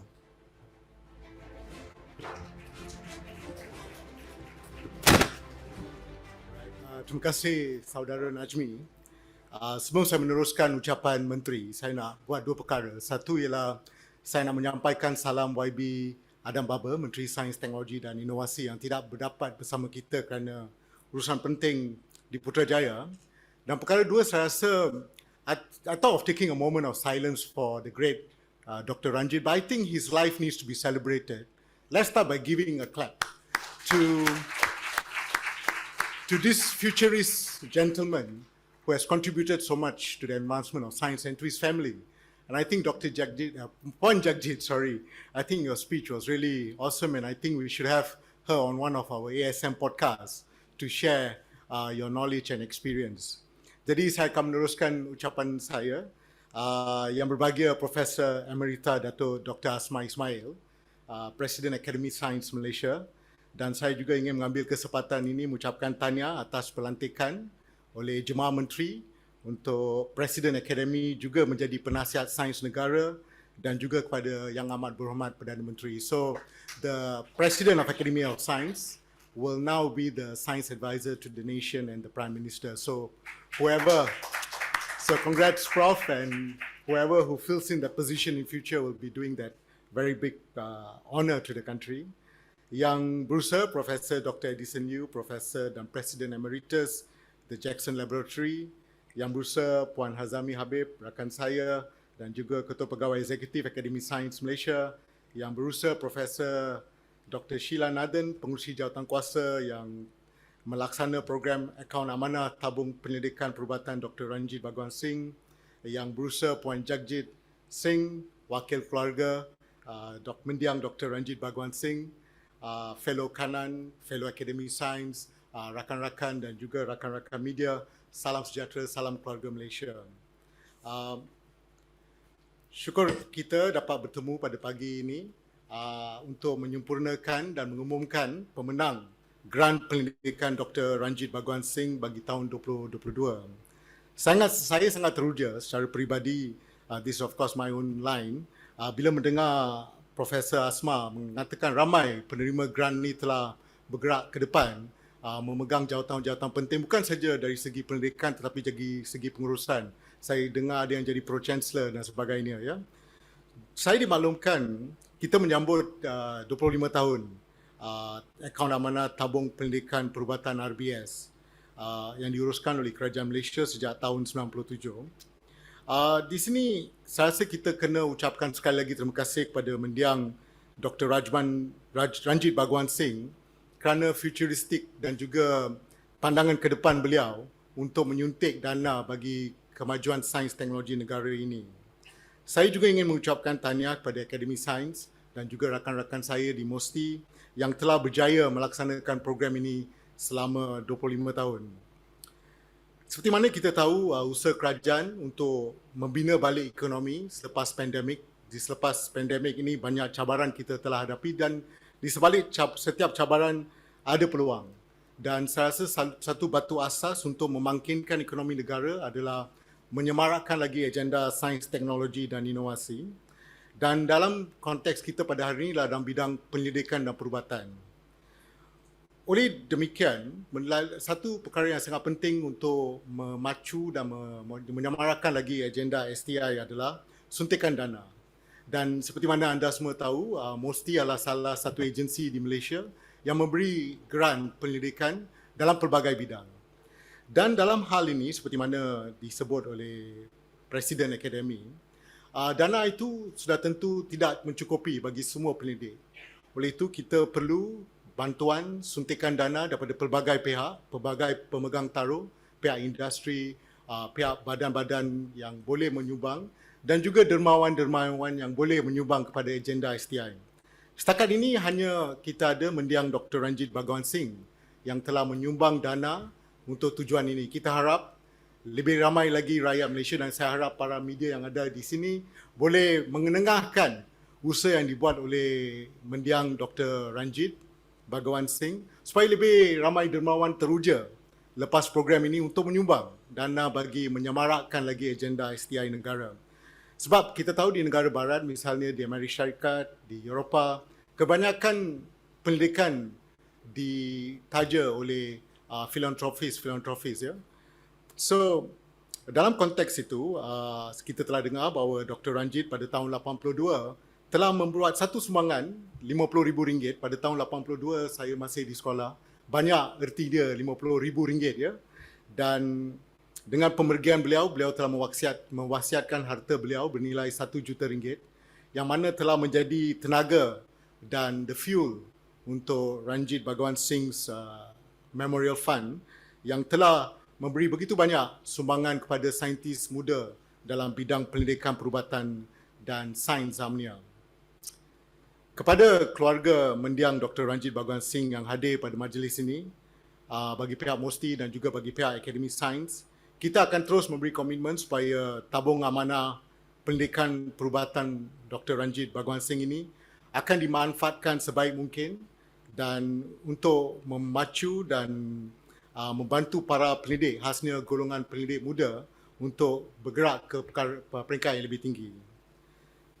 Keluarga Malaysia yang dikasihi dan rakan-rakan semua, konsep filantropi seperti ini adalah satu cara yang saya maklumkan tadi, satu komponen yang penting dalam ekosistem dana, dan kita harap ia akan dapat diarus perdanakan dengan lebih ke tengah di Malaysia supaya lebih ramai lagi teruja untuk memberi sumbangan dana. Ya.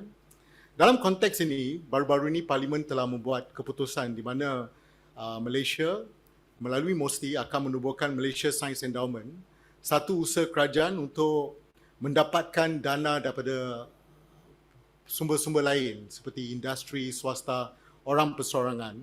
Dan kami berharap inisiatif MSc ini akan membantu kerajaan dan juga golongan pendidik untuk menyediakan satu platform yang boleh dipercayai untuk pelabur korporat dalam dan luar negara untuk membiayai penyelidikan dan pembangunan dan inovasi mengikut bidang keutamaan dan menyumbang kepada kemajuan negara ini.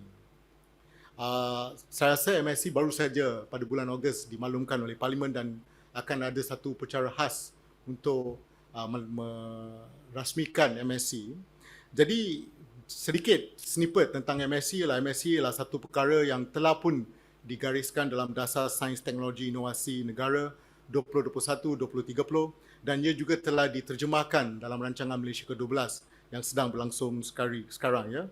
Dan diharap dengan MSc kita akan dapat lebih lagi dana untuk membantu R&D di negara kita. Ini penting kerana pandemik telah mengajar kita bahawa kita perlu lebih inovasi tempatan, dan inovasi ini bukan saja inovasi yang tinggi seperti apa yang kita dengar tadi, tapi inovasi di peringkat grassroots juga sangat penting ya. Oleh itu kita harap melalui MSc kita dapat memangkinkan inovasi dan daya kreativiti anak muda dan juga saintis-saintis di Malaysia. Di ASM kita mempunyai lebih 800 pakar dalam bidang sains dan teknologi dan juga menjangkau disiplin buat masa ini yang terbaik yang boleh membantu semua pihak termasuk industri dan orang perseorangan untuk kita menghadapi cabaran semasa dan masa depan melalui solusi yang boleh diberikan oleh sains dan teknologi. Ya. Jadi, semua usaha kerajaan ini termasuk Malaysian Science Endowment, dana seperti alternatif seperti yang ada pada hari ini, Dr. Ranjeet Bhagwan Singh, ini semua akan menyumbang kepada peratusan perbelanjaan kasar dalam R&D. Kita menjangkau supaya menjelang 2025, 2.5% of our GDP ditafsirkan sebagai dana untuk R&D dan menjelang 2030 ia harus mencapai 3.5%. Ini digariskan dalam rancangan Malaysia ke-12. Angka ni nampak sedikit tapi it's a tough figure to reach, 3.5 by 2030, and government can't do it alone. Kita perlukan semua dan oleh itu kita harap MSc dan juga selepas program ini mungkin ada yang tercuit hati untuk menderma untuk kemajuan sains ya. Jadi saya harap media masa dapat menulis artikel sebegitu rupa supaya esok kita akan dapat panggilan telefon ada yang nak menderma kepada satu tabung khusus ya. Itu saya mencuit kenapa saya memanggil media sebab media is a very important ya role to play in all that we do sebab mereka adalah saluran komunikasi anda walaupun sekarang ada media sosial ya. So the media is still very important. Dan segala kerja yang kita laksanakan dalam STI, kita bernasib baik kita ada dasar. Kita juga ada rangka kerja 10-10 MySTI yang menjadi panduan landasan pada bidang-bidang keutamaan yang negara ingin tumpukan dalam kemajuan sains dan teknologi negara. Saya akan cepatkan sedikit. Saya rasa perkara yang saya rasa semua nanti-nantikan ialah tentang pemenang grant dan saya sebelum mengumumkan pemenang grant, saya ingin bercakap sedikit dalam bahasa Inggeris. Saya ingin I like to convey my sincere appreciation to Professor Dr. Edison Liu from Jackson Labs, who has took his time, I think it's night time now in the US, to share his expertise on us. And I think his sharing of the cancer treatment and the complex interactions between BRCA genes and the immune system and the whole treatment behind it is very interesting. And as I was sitting there, it just dawned upon me, the more we know, the more we do not know about this amazing human body, right? And I think Dr. Jagjit, you made some very important points during our casual tea break that we had earlier this morning about life and how to live life well. So maybe we'll invite you at some opportunity to share your experience on this front. And I think your point you made about little caring that we do for another fellow human comes a long way. And I think that showed during the pandemic where Malaysians in solidarity came forward to help one another. So thank you for that sharing. And of course, thank you to Dr. Edison for his breakthrough research that he shared with us. Jadi tibalah detik yang kita nantikan, pemenang Dr. Ranjeet Bhagwan Singh's tabung amanah. Ini macam Oscar, I think, but I think the secret is probably already out. Pemenang grant ini berasal dari Bukit Mertajam, mempunyai ijazah kedoktoran daripada Oxford University. Sekarang berkhidmat di satu universiti yang unggul di Malaysia, Universiti Sains Malaysia. Saya kata unggul sebab saya pun berasal dari universiti itu. Right? Dan kajian Profesor Madya ini adalah dalam bidang yang sangat menarik, kegunaan stem cell untuk merawat penyakit jantung. Saya setuju dengan Profesor Asma dan juga Puan Jagjit. We had a difficult time, and thanks to Dr. Sheila Nathan for all her patience and the team in ASM who went through banyak application yang kita terima, dan semuanya cukup baik, dan saya telah diberi the honor to chair the meeting. It was not an easy decision because all the applications were really good, but of course Professor Madya, Dr. Tan Ju Ji, your proposal stood out a bit, and I think this year the grant award goes to Professor Madya, Dr. Tan Ju Ji daripada Universiti Sains Malaysia. Tanya kepada Associate Professor Dr. Tan, walaupun jumlah grant ni tidaklah sangat besar, tapi kadang-kala dari pengalaman saya sendiri dalam kerja saya sebelum ini di conservation, the small grants are the one that bring the most satisfaction and return to value. So I think the point that Prof. Asma mentioned is on the return of value. I think your research on stem cells and also on myocardial issues is very important. Fortunately or unfortunately, we are the most healthiest people on this planet. 43% of Malaysians are overweight, and that leads to comorbidity disease like heart disease and all that. So while stem cells is important, we hope your research will have further impact on the surrounding ecosystem to make people live a better lifestyle, and that advice is also for me. Alright. Dalam ketika ini saya rasa saya ingin mengucapkan syabas kepada Profesor dan selamat maju jaya. Semoga pendidikan Profesor dapat membawa kebaikan bukan saja kepada rakyat Malaysia tetapi juga menjadi satu suntikan penting dalam ekosistem sains negara. Saya juga ingin mengucapkan beribuan terima kasih kepada Prof. Asma atas leadership beliau, Prof. Puan Hazami dan juga Prof. Sheila yang merupakan tenaga dan usaha di belakang tabung pendidikan Ranjeet Bhagwan Singh yang telah lama, dan saya harap usaha ini akan berterusan, dan saya harap keluarga Dr. Ranjeet akan terus menyokong usaha kita. We will stay close because I think it's like a family now. This whole tabung amanah, right? It's like a family do with a bigger family involved in this. Jadi sebelum saya akhir, saya rasa saya sebagai seorang pemantun amateur, saya akan beri sedikit pantun. Bunga melati diberi kawan, mewangi harum menuja panca indera. Semoga sumbangan ikhlas Dr. Bhagwan terus menyemarak agenda STI negara. Sekian, terima kasih. Terima kasih yang berusaha Dr. K. Nagulendran. Doktor diminta kekal berada di atas pentas. Kini saya ingin menjemput Profesor Emerita Datuk Dr. Asma Ismail untuk mengiringi yang berusaha Dr. K. Nagulendran untuk menyampaikan cek kepada penerima geran.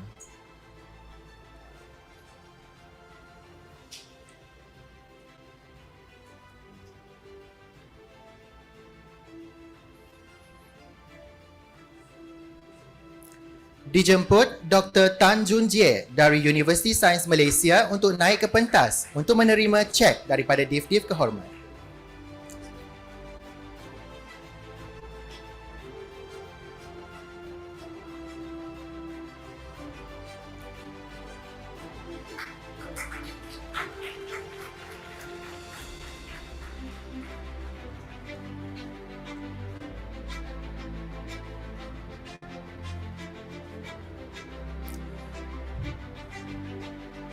Dengan ini, saya ingin menjemput Profesor Dato' Engineer Dr. Abdul Rahman Mohamad selaku Timbalan Naib Chancellor Penyelidikan dan Inovasi USM serta Profesor Dr. Sheila Nathan, Puan Hazami Habib dan Puan Jagjit Singh untuk naik ke pentas untuk sesi bergambar.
Terima kasih pada div-div kehormat. Anda boleh kembali ke tempat duduk untuk acara yang seterusnya. Para hadirin, ASM telah menyediakan sebuah video tentang geran penyelidikan RBS untuk tontonan semua.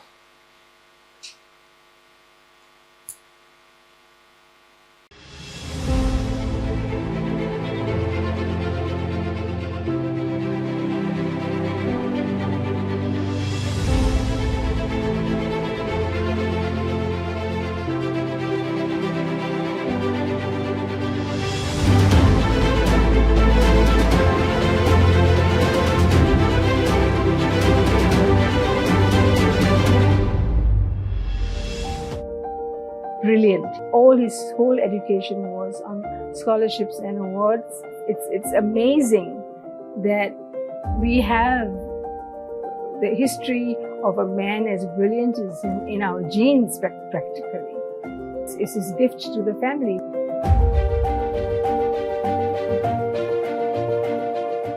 Dedication equal to devotion. He was always researching, studying, reading, and lots of his articles were submitted and they were in journals. He had a great love for bacteriology. His life was actually devoted to studying, researching, improving the health of mankind.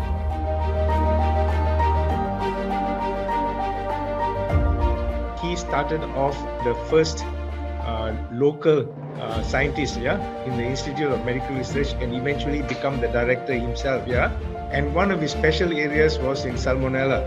And interestingly enough, that also became my favorite subject for my earlier research and so on, When I told my medical colleagues and the head of the division is Dr. Ranjeet Bhagwan Singh, he said, you must work very hard because he's very serious, very disciplined.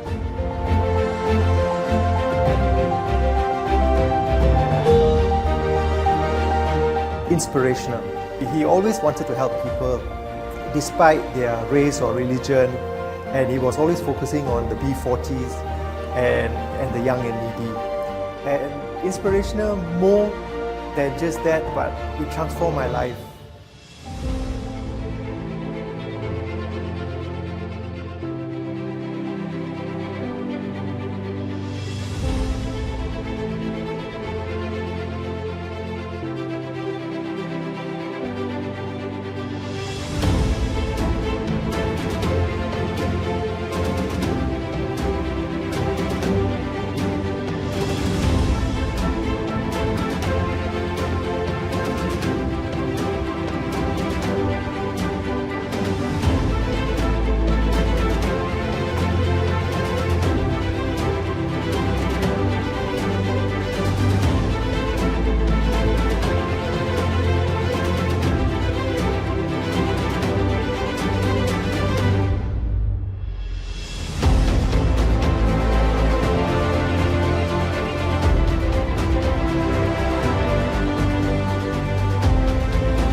clearly remember the thrill that I got it when I had the call from the Academy of Science Malaysia. This unexpected gift that I got it. With the grant, I could finish my master's really well.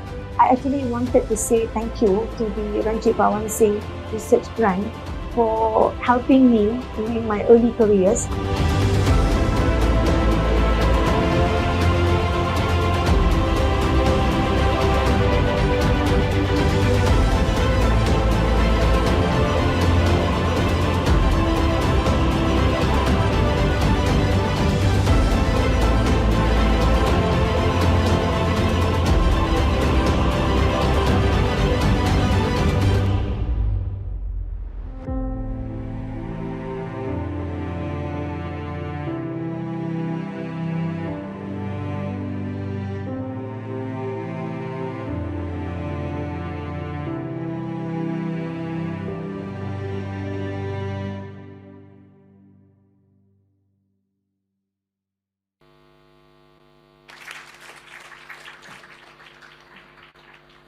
Para hadirin, seterusnya kita akan mendengar pembentangan daripada Dr. Tan Jun Jie dari Universiti Sains Malaysia.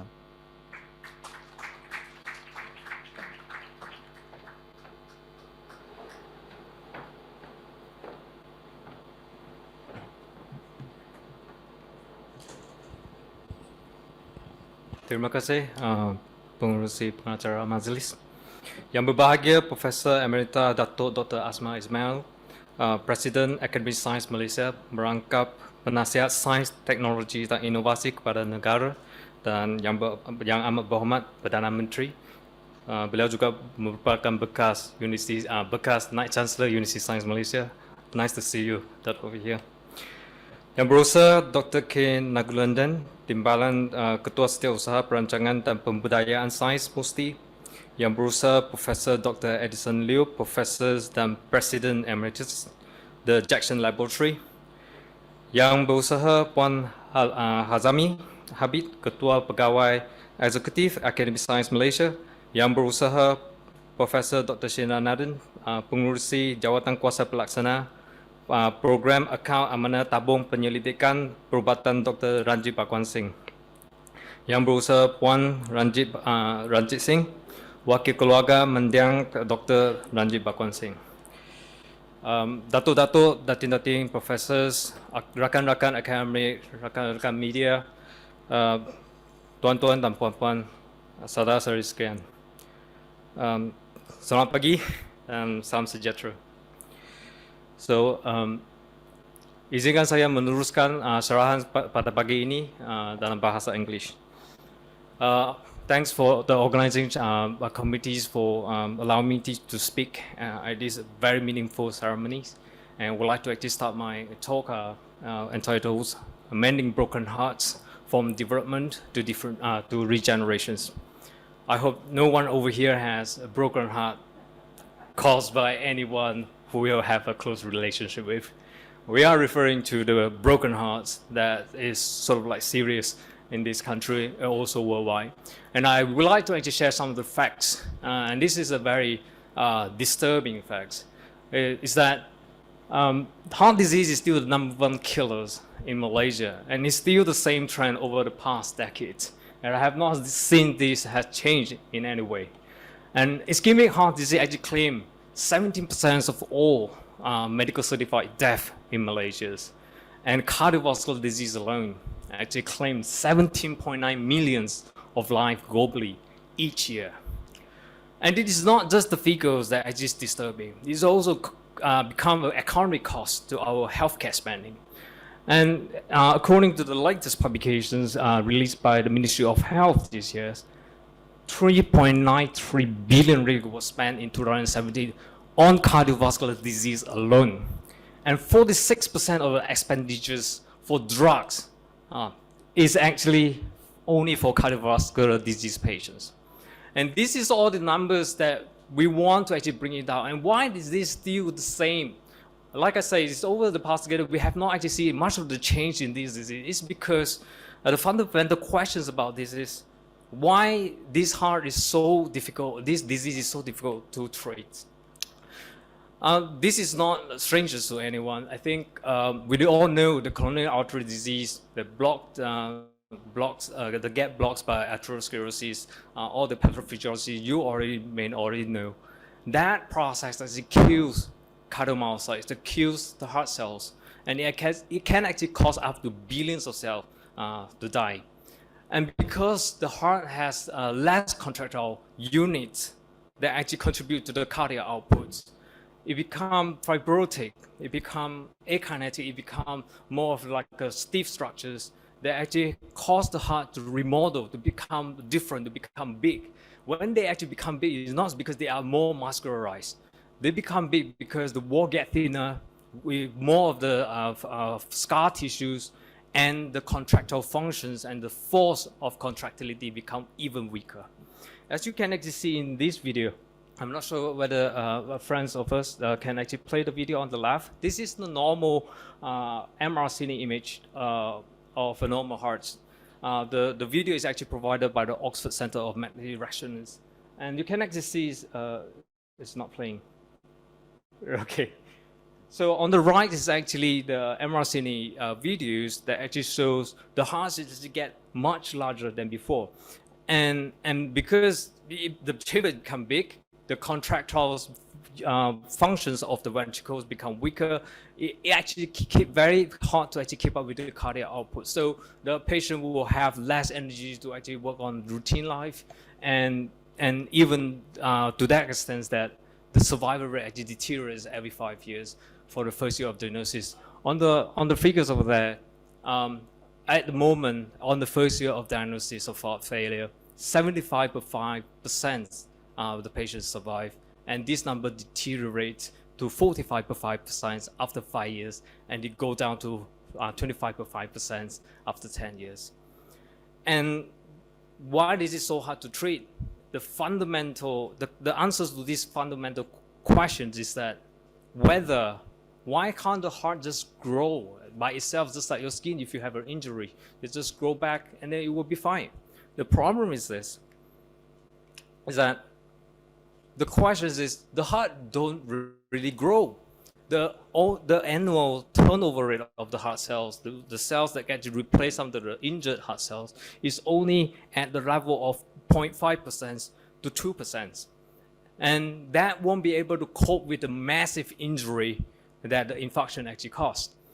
And after birth, the heart has a very short time period to grow in numbers. And beyond that period, which we do not know in human, we know in mouse, you have only 7 days. If you actually incur any of the injury within that 7 days, the heart still can regenerate and then make no scar tissue at all. They can still grow like a normal heart. But beyond which, the heart just grow by hypertrophy. They grow in size instead of numbers.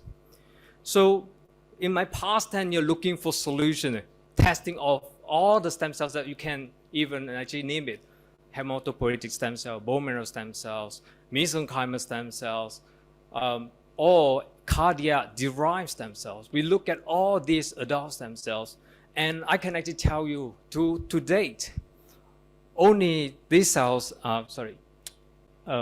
before I skip this.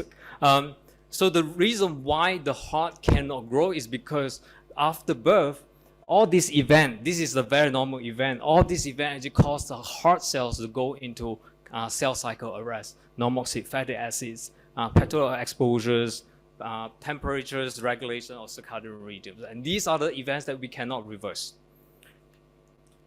So in my past 10 years, looking at all types of stem cells, this is the only types of stem cell that I can tell you the only source that we can make heart cells in the laboratory, which is the pluripotent stem cells. The pluripotent stem cell is equivalent to the embryonic stem cell, but we are not taking the cells from the embryos. We are making the cell by reprogram somatic cells. Somatic cells can be your skin cells or blood cells. And now I can tell you in USM, we can actually make these pluripotent stem cells, the induced pluripotent stem cells from cryopreserved cord blood that has been in the liquid nitrogen for more than 10 years. And this is these are the projects done by these wonderful ladies here, my PhD student Fatim Fajran Roslin, who actually reprogrammed the cells, and we have characterized the cells, and we are able to make heart cells in a very high efficiency in the laboratory. To make heart cells is no longer something that is challenging because we have already deciphered all the signaling pathway that actually direct the stem cells into this lineage. But what is the next questions? I think the video, it's okay. The top videos is actually the microscopic view of the heart cell that we actually make. And sometimes students, when they actually look at the microscope, they don't really see them moving. They will actually thought that it's because of the eyeballs that's not positioning well. But if you actually look at the video below, that is the view of the petri dish that you can see using your naked eye. If you can play that videos, thanks. That's the efficiency we can actually grow. The heart cells actually derive from the blood, and we can actually do quite a similar thing to reprogram your blood into iPS cells, the induced pluripotent stem cells, and made into heart cells. So the next question says, if we have the heart cells, would that be sufficient to engineer a better heart patches that we can do for treatments, or is there any other things that we need for making the therapy more efficient? But we all know that in the hearts, we are not only having one type of cells, we have multiple types of cells like cardiofibroblasts, smooth muscle cells, endothelial cells. All these cells contribute to the ultimate functions and structures of the heart. And we want to actually learn something from the developments, the heart, how they actually develop from the start, how they actually grow and become more structurally more forceful and able to actually contribute to the functions. And this is the normal process of the human embryos, the human hearts, developing from the heart tube formations, and then they become starting to loop, and then undergoing some of the septation to divide into the four chamber, the atrial and ventricles, and then becomes the heart ultimately to the structures that you know already. But what we are interested in is the green structures over here. This is the pro-epicardial organ. This is the organ that derives the cells that will ultimately form the epicardial cells. They form the outer surface of the heart. It forms one cell layer surface of the heart. Why is it so important? Why do we care about this?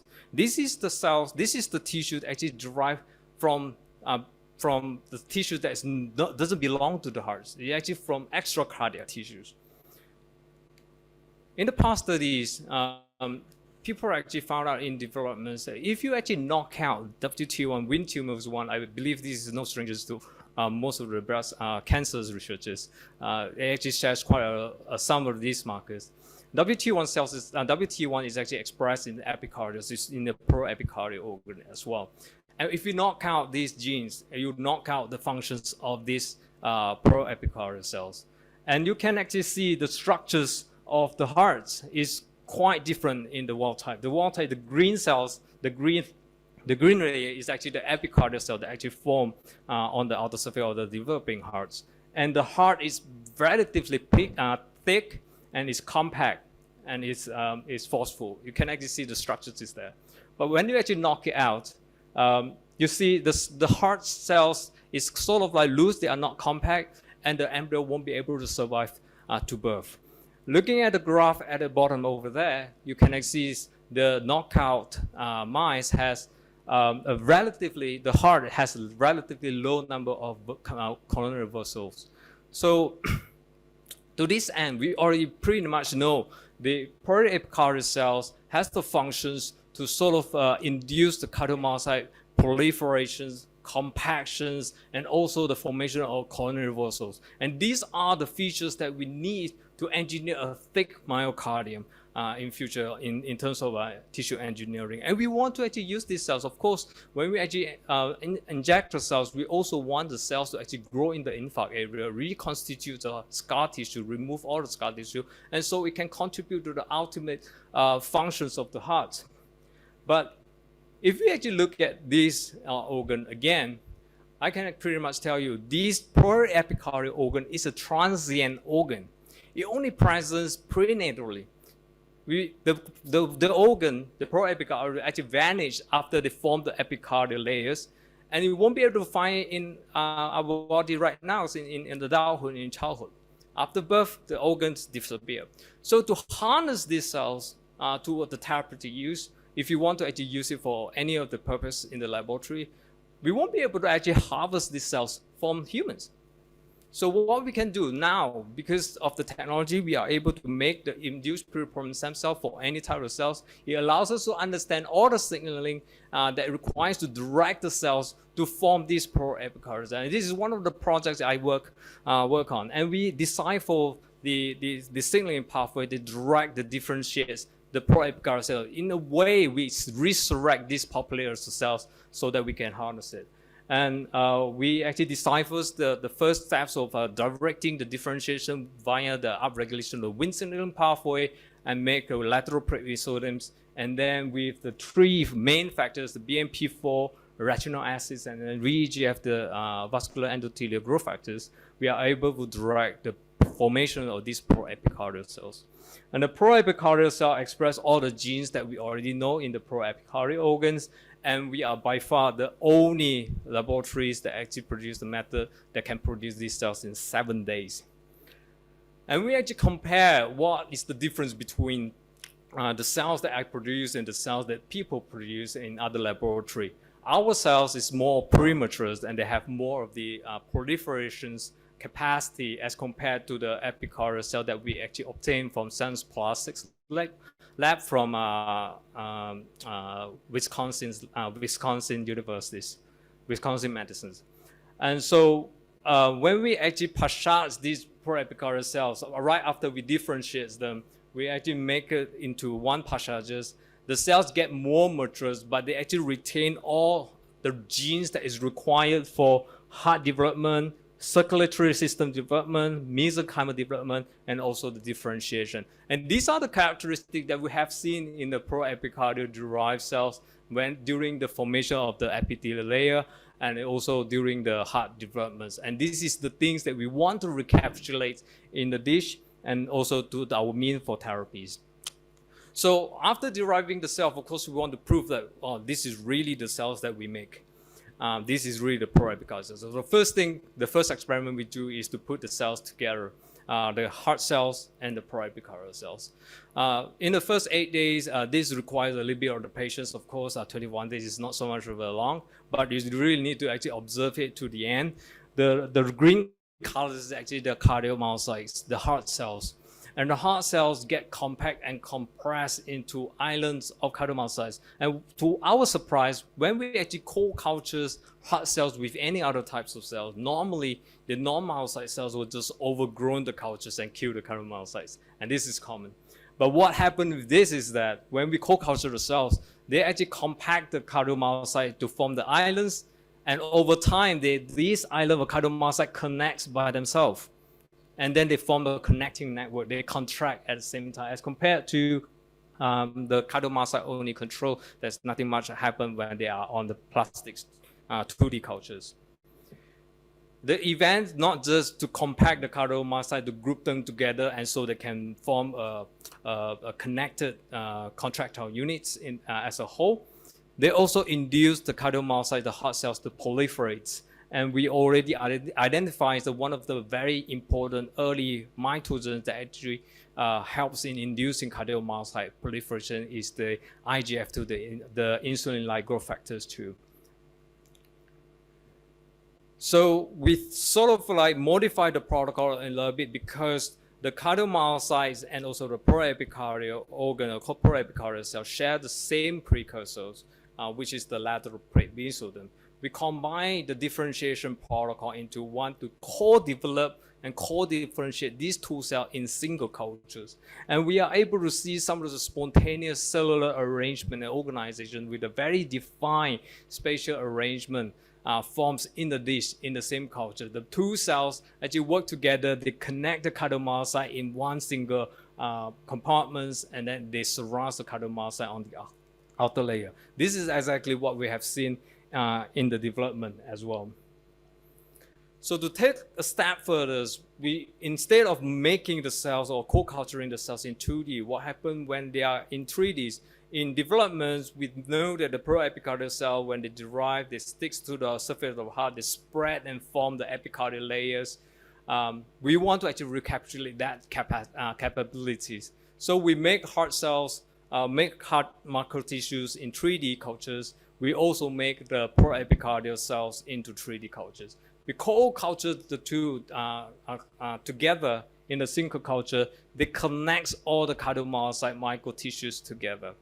And furthermore, what we actually see the very fascinating phenomenon is that these pro-epicardial cells can spread over the surface of this cardiac microtissue that we actually create. And that image, that confocal image has been selected as the biomedical pictures of the day last year in October by the MRC's London Institute of Medical Sciences.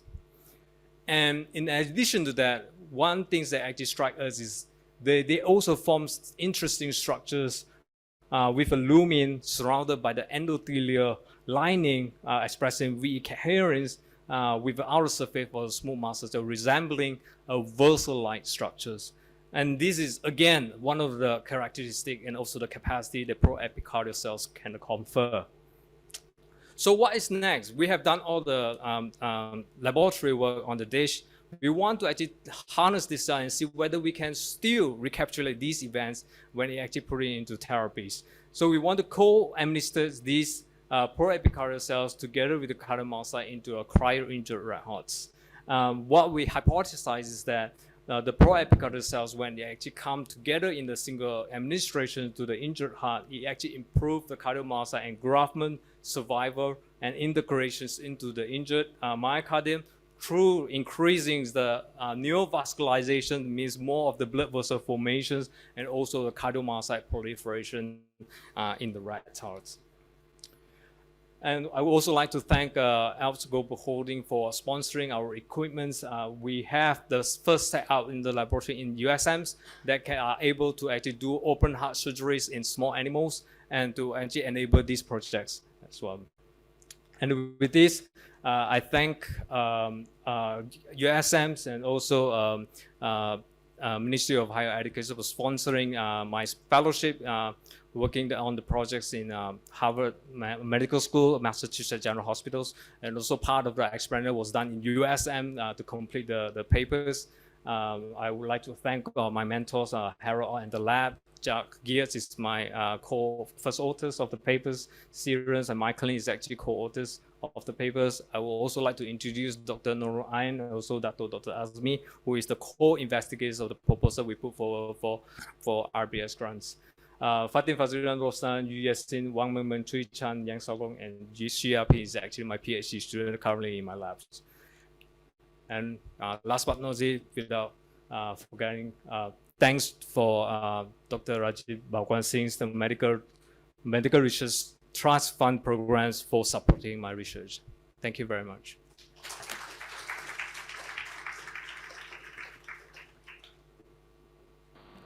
Dengan ini, majlis ini melabuhkan tirainya. Sekali lagi saya ingin mengucapkan tahniah kepada penerima geran penyelidikan RBS 2022 dan semoga maju jaya. Saya juga ingin mengucapkan ribuan terima kasih kepada div-div kehormat dan para hadirin untuk meluangkan masa anda untuk menghadiri majlis hari ini. Ikuti Facebook, Twitter dan Instagram Akademi Sains Malaysia untuk program-program STIE terkini anjuran ASM. Dari Kedah ke Pekansari, beli suasa di Kota Tinggi. Selesai sudah tugas diberi, di lain masa bersua lagi. Sekian, wabillahi taufik wal hidayat. Assalamualaikum warahmatullahi wabarakatuh.